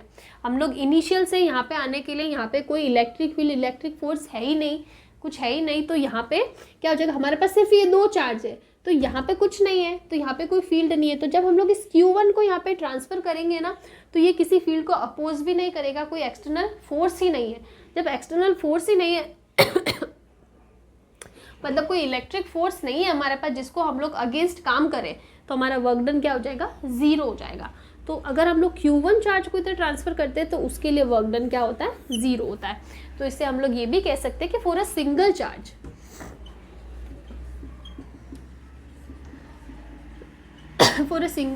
Work done is zero. Work done बोलते हैं या फिर for a single charge potential energy is zero, दोनों में से आप वर्क डन या फिर हम लोग पोटेंशियल एनर्जी पढ़ रहे हैं तो ये लिख दो potential energy, this is zero in case of single charge. अब क्या हो गया, देखो अब ऐसा हो गया कि हम लोग Q1 को तो इधर लिया है और यहाँ पे बचा Q2, ये इनफाइनाइट पे, ये यहाँ पे किसी पॉइंट पे। तो अब हम लोग जब Q2 को इधर लाएंगे ना, तब भी वर्क डन ज़ीरो होगा क्या? तब नहीं होगा। क्यों नहीं होगा? बिकॉज हमारे पास यहाँ पे एक चार्ज आ चुका है Q1, और ये Q1 चार्ज है तो वो ऑफकोर्स ऑब्वियस सी बात है कि वो एक फील्ड क्रिएट करेगा अपने चारों तरफ, और इस चार्ज को यहाँ लाने के लिए इस फोर्स के अगेंस्ट, इस फील्ड के अगेंस्ट उसको काम करना पड़ेगा, और जब अगेंस्ट काम कर रहा है तो हमें वर्क डन मिलेगा। फिर से बता देती हूँ एक बार, इनिशियल केस में यहाँ पे कुछ भी नहीं था, तो जब हम लोग Q1 को ट्रांसफ़र करेंगे तो उसको अपोज करने के लिए यहाँ पे कुछ भी नहीं है, तो कोई वर्क डन नहीं होगा, इसलिए वो ज़ीरो होगा। लेकिन जब हम लोग Q1 को यहाँ पे ट्रांसफ़र कर चुके होंगे और Q2 वहाँ होगा, और जब इसको यहाँ से यहाँ लाएंगे तो इसकी वजह से एक फील्ड क्रिएट हो चुका होगा, फोर्स क्रिएट हो चुका होगा दोनों एक दूसरे को अपोज करेंगे, तो इसके अपोज को इसको अपोज करने के लिए इसके अगेंस्ट कुछ ना कुछ इसको काम करना पड़ेगा, अगर ये इधर आता है तो, ठीक है ना। फिर से बताती हूँ, Q1 में यहाँ पे Q1 को हमने पुट कर दिया, इसकी वजह से एक फील्ड बोल दो, एक फोर्स बोल दो, क्रिएट हो गया। फोर्स इसलिए क्रिएट हो गया, ये Q1 है, ये Q2 है। जब ये इसकी तरफ आएगा ना, ये इसको रिपेल करने की ट्राई करेगा, लेकिन इसको तो इधर आना ही है, तो इसको कुछ वर्क डन करना पड़ेगा ताकि वो इसको क्रॉस करके इसके पास में आ सके। और फील्ड की बात करूँ तो इसने अपने चारों तरफ एक फील्ड क्रिएट कर दिया, तो अब इस Q2 चार्ज को अगर इसके पास यहाँ पे रखना है ना, तो हमें कुछ ना कुछ इस फील्ड के अगेंस्ट काम करना पड़ेगा, तब जाके आप यहाँ पे आ सकते हो। तो अगेंस्ट काम हो रहा है तो हमें वर्क डन मिलेगा ही मिलेगा। तो यहाँ पे हमें WQ2 तो मिलेगा ही। अब देखो WQ2 क्या होता है, हमने पढ़ा है रिलेशन कि VP minus V infinite equals to W external upon Q0, ठीक है। और यहाँ से हम लोग W एक्सटर्नल की बात करें ना तो वो होता है charge multiply by potential difference, यही होता है पोटेंशियल डिफरेंस। तो अब देखो पोटेंशियल डिफरेंस या फिर इनफाइनाइट वाला हम लोग जीरो ले लेते तो किसी एक पॉइंट पे पोटेंशियल QV आप ऐसे लिख सकते हो। तो अब अगर मुझे W वर्क डन निकालना है तो वो कितना होगा, चार्ज, ठीक है। सबसे पहले तो चार्ज, कितना चार्ज हम लोग मूव कर रहे हैं, Q2 मूव कर रहे हैं, मल्टीप्लाई बाय द पोटेंशियल। अब ये पोटेंशियल किसकी वजह से होगा, ये पोटेंशियल Q1 की वजह से होगा ना, इसकी वजह से जो क्रिएट हुआ उसी को तो वो अपोज कर रहा है। तो V हो जाएगा Q1 अपॉन R, यही होगा यही तो होगा ना, बिकॉज हमें पोटेंशियल का फॉर्मूला अभी तक पता है कि Q अपॉन R होता है, ये फॉर्मूला हमें पता है। और ये जो इधर आ रहा है ना तो ये ऐसे आएगा, यहाँ पे इनके बीच में कुछ डिस्टेंस होगी R, Q1 Q2, तो इसकी वजह से हम लोग ये डिस्टेंस को कैलकुलेट करते हैं।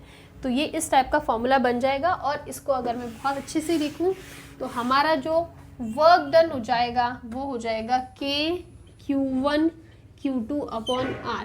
और इसी वर्क डन को, जो अगेंस्ट वर्क डन हो रहा है ना, इसी को तो हम लोग क्या बोलते हैं, इसी को हम लोग बोलते हैं पोटेंशियल एनर्जी। या फिर वर्क डन को हम लोग क्या लिख सकते हैं, हमने ये वर्क एनर्जी थ्योरम के अंदर पढ़ा था कि initial final energy minus initial energy equals to work done by external agent, यही था।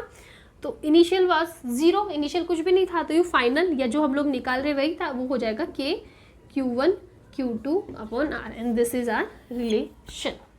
इस टाइप से आप कैलकुलेट कर सकते हो कि Q1 Q2 अपॉन R, ठीक है। ये फाइनल की जगह सिस्टम लिख दो कि जिसके लिए हम लोग स्टडी कर रहे हैं ना, सिस्टम की पोटेंशियल एनर्जी क्या हो जाएगी, Q1 Q2 upon R। So this is the formula. अब यहाँ पे क्या होता है कि जैसे कि हमने कि दो चार्जेस के लिए तो बात कर ली कि दो चार्जेस के लिए क्या हो जाएगा Q1 Q2 अपॉन R। अगर मैं तीन चार्जेस की बात करूँ Q1 Q2 Q3, ये R सेम डिस्टेंस ले लो, A ले लो, कुछ भी ले लो। अब मुझे इस सिस्टम के लिए पोटेंशियल एनर्जी निकालनी है, U सिस्टम। तो यहाँ पे क्या हो जाएंगे, तीन चार्जेस है ना, तो यहाँ पे कॉम्बिनेशन बनेंगे अलग अलग। सबसे पहला होगा इन दो चार्जेस की वजह से, फिर इन दो की वजह से, फिर इन दो की वजह से, मतलब ये हो जाएगा Q1 Q2 अपॉन R।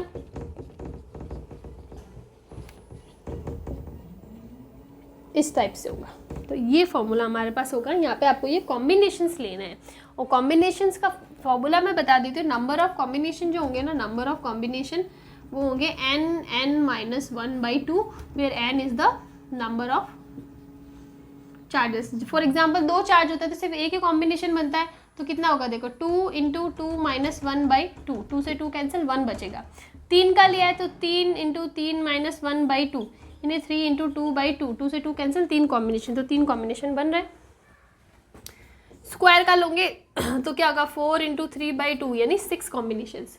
तो आप देख सकते हो इसमें कि नंबर ऑफ कॉम्बिनेशन कितने बनेंगे, जितने नंबर ऑफ चार्जेस है वो फॉर्मूले में पुट कर दो, आप नंबर ऑफ कॉम्बिनेशंस आपको मिल जाएंगे। तो इस टाइप से पोटेंशियल एनर्जी आपकी कैलकुलेट हो जाएगी।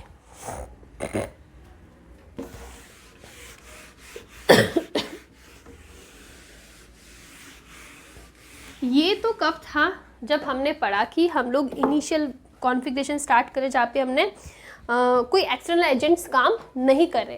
अब एक इलेक्ट्रोपोटेंशियल एनर्जी होती है in case of external field, जहाँ पे एक्सटर्नल फील्ड ऑलरेडी अवेलेबल है और वहाँ पे हमको पोटेंशियल एनर्जी निकालनी है, तो कैसा होगा। फॉर एग्जांपल यहाँ पे चार्ज Q1 है, सिर्फ एक सिंगल चार्ज के लिए स्टडी करें।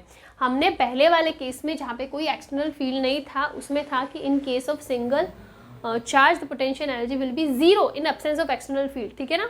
और अगर एक्सटर्नल फील्ड अवेलेबल है तब क्या होगा, मेरा मतलब है कि यहाँ पे ऑलरेडी कोई फील्ड अवेलेबल है, किसकी वजह से क्या हमें नहीं पता, उसकी वैल्यू दे दी E है, पोटेंशियल दे दिया V है, ठीक है। कोई किसकी वजह से है, ज़्यादा हमें कुछ डिफाइन नहीं करा, बस हमें ये बोला है कि यहाँ पे एक्सटर्नल एक फील्ड ऑलरेडी अवेलेबल है, ठीक है, और उसकी इलेक्ट्रिक फील्ड और पोटेंशियल की वैल्यू हमें दे दी। ये हमें क्वेश्चन में गिवन है। अब हमको बोला कि यहाँ पे चार्ज Q1 है इनफाइनाइट पे, इसको आप ट्रांसफर करो यहाँ पे, तो क्या इस बार भी फील्ड जीरो होगा, सॉरी वर्क डन जीरो होगा, तो इस बार जीरो नहीं होगा।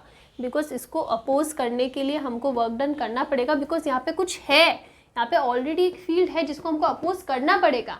पहले वाले केस में तो इधर कुछ था ही नहीं, तो वो किसको अपोज करेगा, वो वर्क डन किसके लिए करेगा, वर्क करेगा ही क्यों, वो तो इजीली आ जाएगा। यहाँ पे एक थोड़ा सा पुश करा, थोड़ा सा यहाँ से धक्का लगाया, इतना सा, वो सीधा आके यहाँ पे गिर जाएगा, क्योंकि यहाँ पे इसको अपोज करने के लिए कोई भी नहीं है।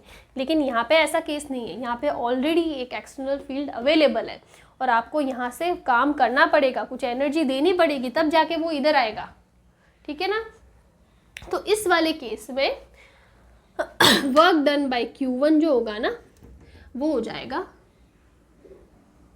Q, जो भी चार्ज है Q1 और V, ये हमने गिवन है कि ये जो फील्ड है ना उसकी वैल्यू E है और पोटेंशियल V, और हमें पता है कि वर्क डन हमने निकाला ना, potential V is equal to W/Q, तो यहाँ से वो W इक्वल टू QV निकाल सकते हैं। तो हमसे एक सिंगल चार्ज के लिए हमारे पास वर्क डन कितना हो जाएगा, Q1V या फिर इसको एनर्जी बोल दो Q1 की, Q1V। ये तो हो गया जब हम लोग सिंगल चार्ज की बात करें। अब हमने बोल लिया कि हमारे पास दो चार्ज है, तो क्या होगा, तो ऐसा होगा। सबसे पहले टोटल जो मैं सिस्टम की बात करती हूँ, चलो यूज सिस्टम मैं लिख देती हूँ, कितना होगा, ये होगा Q1V plus Q2V plus K Q1 Q2 upon R, ये फॉर्मूला क्यों होगा। सबसे पहले हम लोग Q1 को यहाँ पे लेके जाएंगे, तो उसकी वजह से Q1V होगा, Q2 को इधर लेके जाएंगे, Q2V होगा। और जब Q1 ऑलरेडी यहाँ पे था और Q2 को लेके जा रहे हैं ना, तो दो टाइप की एनर्जी होगी, ये दोनों एनर्जी आती है Q2 को जब खिसकाते हैं। Q1 को जब लेके जाते हैं तो सिर्फ यही है, Q2 के लिए दो है, पहला तो वो एक्सटर्नल फील्ड को भी अपोज कर रहा है, दूसरा वो Q1 की वजह से जो फील्ड होगा ना उसको भी अपोज कर रहा है, तो दो टर्म्स आ जाएगी यहाँ पे। तो टोटल टर्म हो जाएगी हमारी, ये सिस्टम के लिए एनर्जी हो जाएगी इस टाइप से। तो अगर क्वेश्चन में गिवन है कि एक्सटर्नली फील्ड अवेलेबल है तब ये यूज़ करना है, और अगर नहीं अवेलेबल है तो ये दोनों टर्म जीरो हो जाएगी, बिकॉज V जीरो हो जाएगा, V कुछ है ही नहीं ना, पहले से कुछ गिवन ही नहीं, तो V जीरो हो जाएगा, तो सिर्फ ये टर्म आएगी। तो क्वेश्चन को अच्छे से पढ़ना है, एक्सटर्नल फील्ड गिवन है या नहीं गिवन है। ठीक है, तो ये टॉपिक भी हमारा हो गया। इसके बाद में नेक्स्ट टॉपिक आता है पोटेंशियल एनर्जी।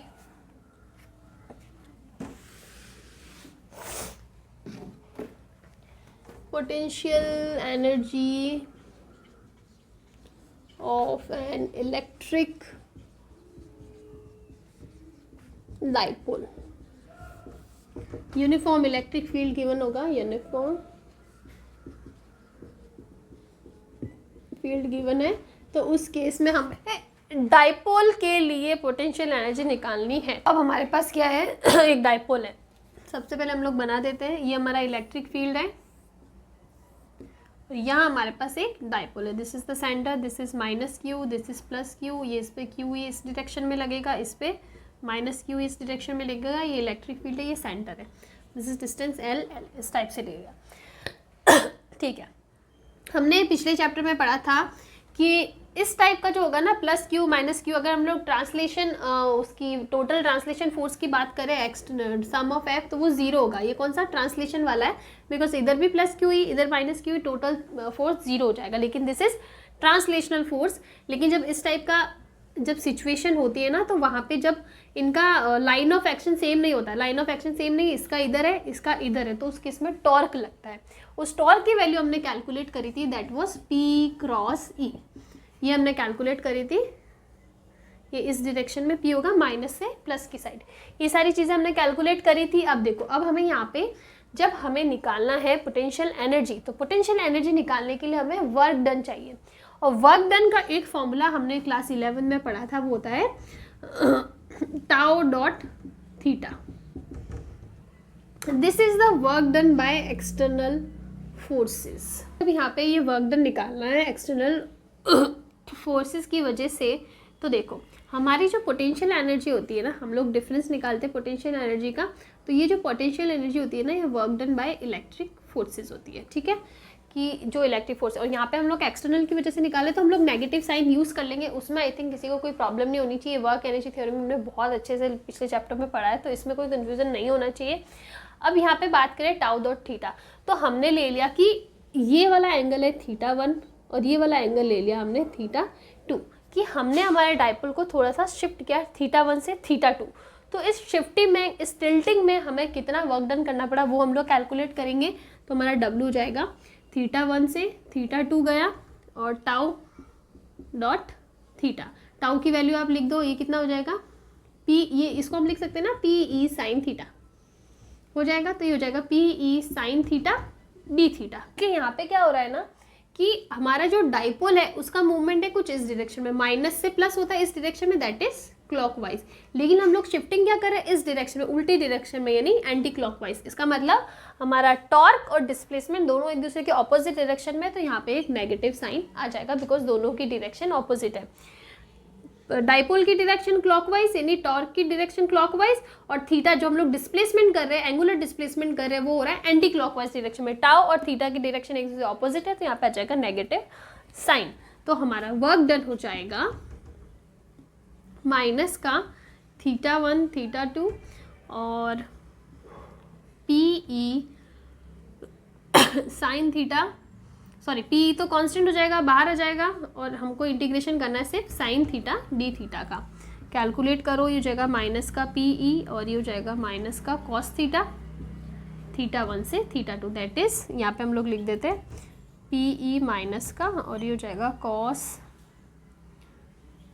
θ2 plus cos θ1। ये फॉर्मूला हमारे पास आ जाएगा। But this is the work done, this is the work done due to what, external forces, और हमें चाहिए work done by electrical forces for potential energy.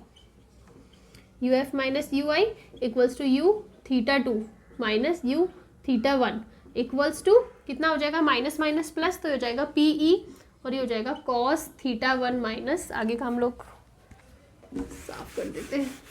ये जो वर्क एनर्जी थ्योरम अगर आप अच्छे से पढ़ी होगी ना तो आपको यहाँ पे पॉजिटिव नेगेटिव में कोई कंफ्यूजन नहीं होना चाहिए। तो अगर नहीं पढ़ी तो एक बार फिर से क्लास 11 की वो वर्क एनर्जी थ्योरम अच्छे से देख लेना। तो इस टाइप से हमारे पास ये हो गया।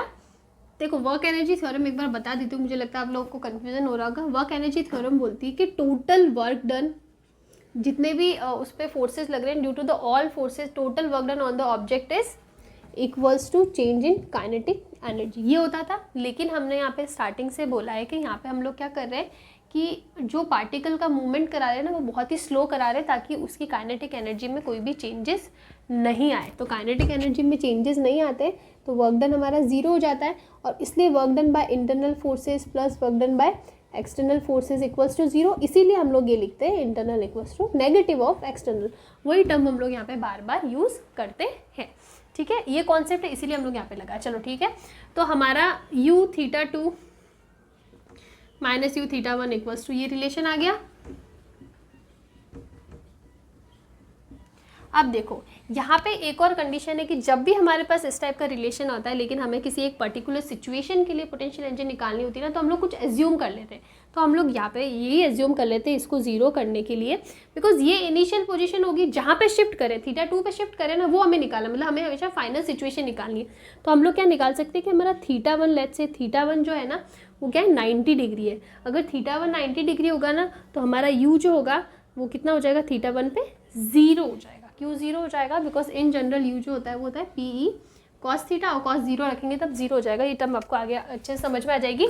तो हमने ये सिचुएशन ले ली assuming θ1 equals to 0 degree 90 degree है, U θ1 इक्वल्स टू 0।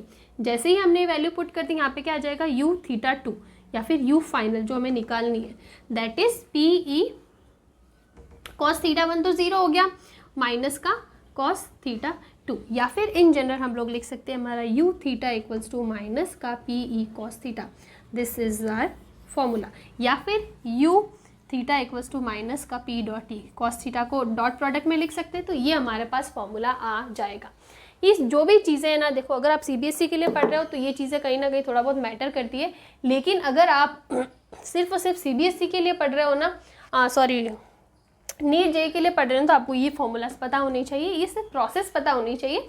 बाकी सारे स्टेप्स याद करना इतना ज़रूरी नहीं है, पता होना चाहिए कैसे कैलकुलेशन हो रही है, बट फाइनल रिजल्ट ज़्यादा इंपॉर्टेंट है याद रखने के लिए। अब इस पर एक न्यूमेरिकल कर देते हैं छोटा सा, ताकि हमारा ये टॉपिक यहाँ पे ख़त्म हो जाए। तो एक छोटा सा न्यूमेरिकल है हमारे पास। न्यूमेरिकल के अकॉर्डिंग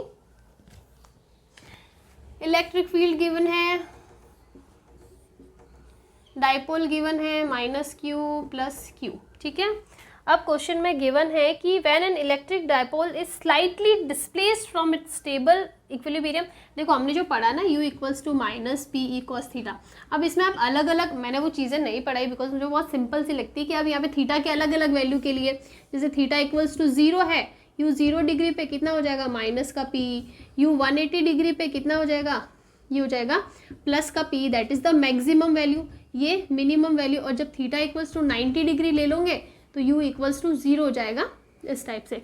तो मिनिमम वैल्यू आ जाएगी 0 डिग्री पे, मैक्सिमम वैल्यू आ जाएगी 180 डिग्री पे, बिकॉज cos 180 -1 होता है, माइनस माइनस प्लस, प्लस का p मिल जाएगा, मैक्सिमम वैल्यू हो जाएगी। और u थीटा = 90 डिग्री होगा तो हमें पोटेंशियल एनर्जी मिलेगी नहीं। क्यों नहीं मिलेगी? बिकॉज हम लोगों ने इनिशियली डाइपोल को 90 डिग्री पे ही माना है और हम लोग किसी दूसरी डायरेक्शन में उसको शिफ्ट कर रहे थे दूसरे एंगल पे, और एंगल जो शिफ्ट करने वाला है वो भी 90, मतलब इसी को इसी डायरेक्शन से कर रहे हैं, तो मतलब कोई काम ही नहीं कर रहे, कुछ काम ही नहीं कर रहे, तो एनर्जी 0 हो जाएगी। वो ऐसा टर्म वहाँ पे था। तो ये अलग अलग वैल्यूज़ के लिए अलग अलग वैल्यू आएगी, अलग अलग एंगल्स के लिए अलग अलग एनर्जी की वैल्यूज़ आएगी, वो आप निकाल सकते हो इजीली, उसमें कुछ प्रॉब्लम नहीं होनी चाहिए। तो क्वेश्चन हमारा ऐसा है, अब हमने इसको इसकी पोजीशन से थोड़ा सा शिफ्ट किया है, तो उस शिफ्ट करने पे क्या होगा, इसकी स्टेबल पोजीशन से हम लोग शिफ्ट कर रहे हैं, ठीक है। स्टेबल पोजीशन आती है हमारी u थीटा = 0 डिग्री पे। 0 डिग्री का मतलब है कि हमारा इनिशियली ऐसे था, 90 डिग्री हम लोग एंगल लेते थे ना कि 90 डिग्री एंगल है, अब 0 डिग्री, तो मतलब ये ऐसे है, ये ऐसे ही होगा। क्यों होगा देखो, इस पे फोर्स लग रहा है इस डायरेक्शन में QE, इस पे फोर्स लग रहा है डायरेक्शन में -QE, तो मतलब ये इस डायरेक्शन में क्लॉकवाइज डायरेक्शन पे इस पे फोर्स लग रहा है, तो यहाँ पे आके इसकी स्टेबल पोजीशन आ जाती है ऐसे, मतलब इलेक्ट्रिक फील्ड की डायरेक्शन में। इधर आ गया प्लस का QE, इधर आ गया माइनस का QE। अब इस पर कोई फोर्स नहीं लगेगा बिकॉज ये इलेक्ट्रिक फील्ड की डायरेक्शन में ही आ जाते हैं, डायरेक्शन में आ जाते हैं, तो ये इसकी स्टेबल पोजीशन हो गई। अब अगर हम लोग इसकी स्टेबल पोजीशन से मूवमेंट करते हैं ना, तो ये क्या करता है SHM करने लग जाता है, सिंपल हार्मोनिक मोशन करने लग जाता है कि वापस अपनी सिचुएशन पे आ सके, तो इसमें ऐसे सिंपल हार्मोनिक मोशन होने लग जाता है। तो हमें उस SHM का क्या निकालना है, टाइम पीरियड कैलकुलेट करना है। कैसे करेंगे, हमारे पास फॉर्मूला है टाउ = -PE sin थीटा है टाउ। अब टाउ को हम लोग क्या लिख सकते हैं, देखो हमें अगर टाइम पीरियड निकालना है तो 2π/ω, ये फॉर्मूला होता है, हमें ओमेगा की वैल्यू चाहिए होगी। ओमेगा की डायरेक्टली वैल्यू नहीं निकाल सकते, तो हमारे पास एक फॉर्मूला है टाउ = होता है I α। क्लास 11 में पढ़ चुके हैं, I is moment of inertia and alpha is वो एंगुलर एक्सीलरेशन, ठीक है। तो ये हो जाएगा -PE sin थीटा। अब इधर जो हम लोग छोटा सा इसको अपनी स्टेबल पोजीशन से मूव करते हैं ना, that theta is very less, बहुत ही छोटे एंगल से 1 डिग्री 2 डिग्री से मूव करते हैं, ज़्यादा से करेंगे तो पूरा ही अपनी स्टेबल सिचुएशन से बाहर आ जाएगा। थोड़ा सा उसको अपना शिफ्ट करते हैं, तो इसलिए हम लोग लिख सकते हैं sine theta is almost equals to theta because theta is very small. तो ये हो जाएगा, ठीक है, और ये हो जाएगा I α + PE थीटा = 0। अब यहाँ पे देखो I α को हम लोग d² θ/dt² लिख सकते हैं ना, ये एंगुलर एक्सीलरेशन ही तो है, डबल फॉर्मेट वाली, तो हो जाएगा PE थीटा = 0 हो गया। अब अगर मैं और इसको कैलकुलेट करूँ तो ये हो जाएगा, और ये हमारा फॉर्मूला कुछ ऐसा हो रहा है, d² θ/dt² + ω² थीटा = 0, कुछ इस फॉर्म में आ रहा। आप इन दोनों को कंपैरिजन करो तो हमारे पास ओमेगा की वैल्यू आ जाएगी √PE/I आ जाएगी, और यहाँ से टाइम पीरियड आ जाएगा 2π√I/P। तो इस टाइप से आप कैलकुलेट कर सकते हो।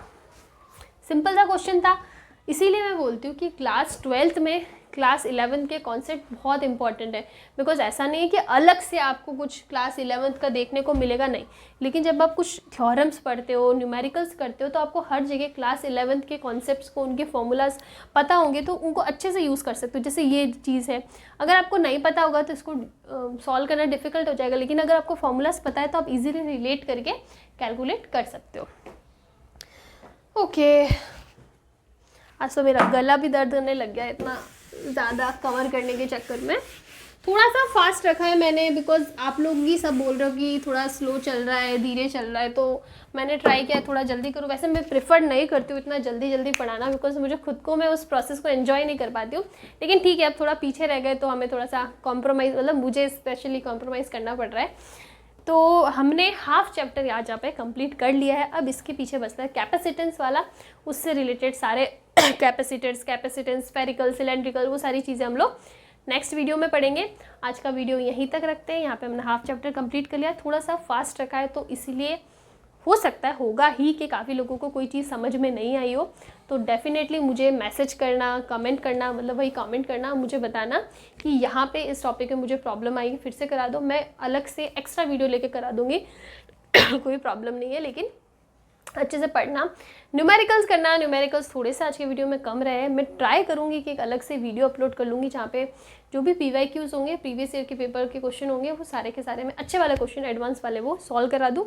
I will try my best time के हिसाब से। तो अब तक के लिए ये वीडियो यहाँ पे हाफ चैप्टर कंप्लीट होता है। नेक्स्ट वीडियो में नेक्स्ट जो पार्ट रहेगा कर देंगे, वो कंप्लीट हो जाएगा। आई थिंक नेक्स्ट पार्ट में हमारा ये चैप्टर कंप्लीट हो जाएगा। तो तब तक के लिए थैंक यू, कीप स्टडिंग।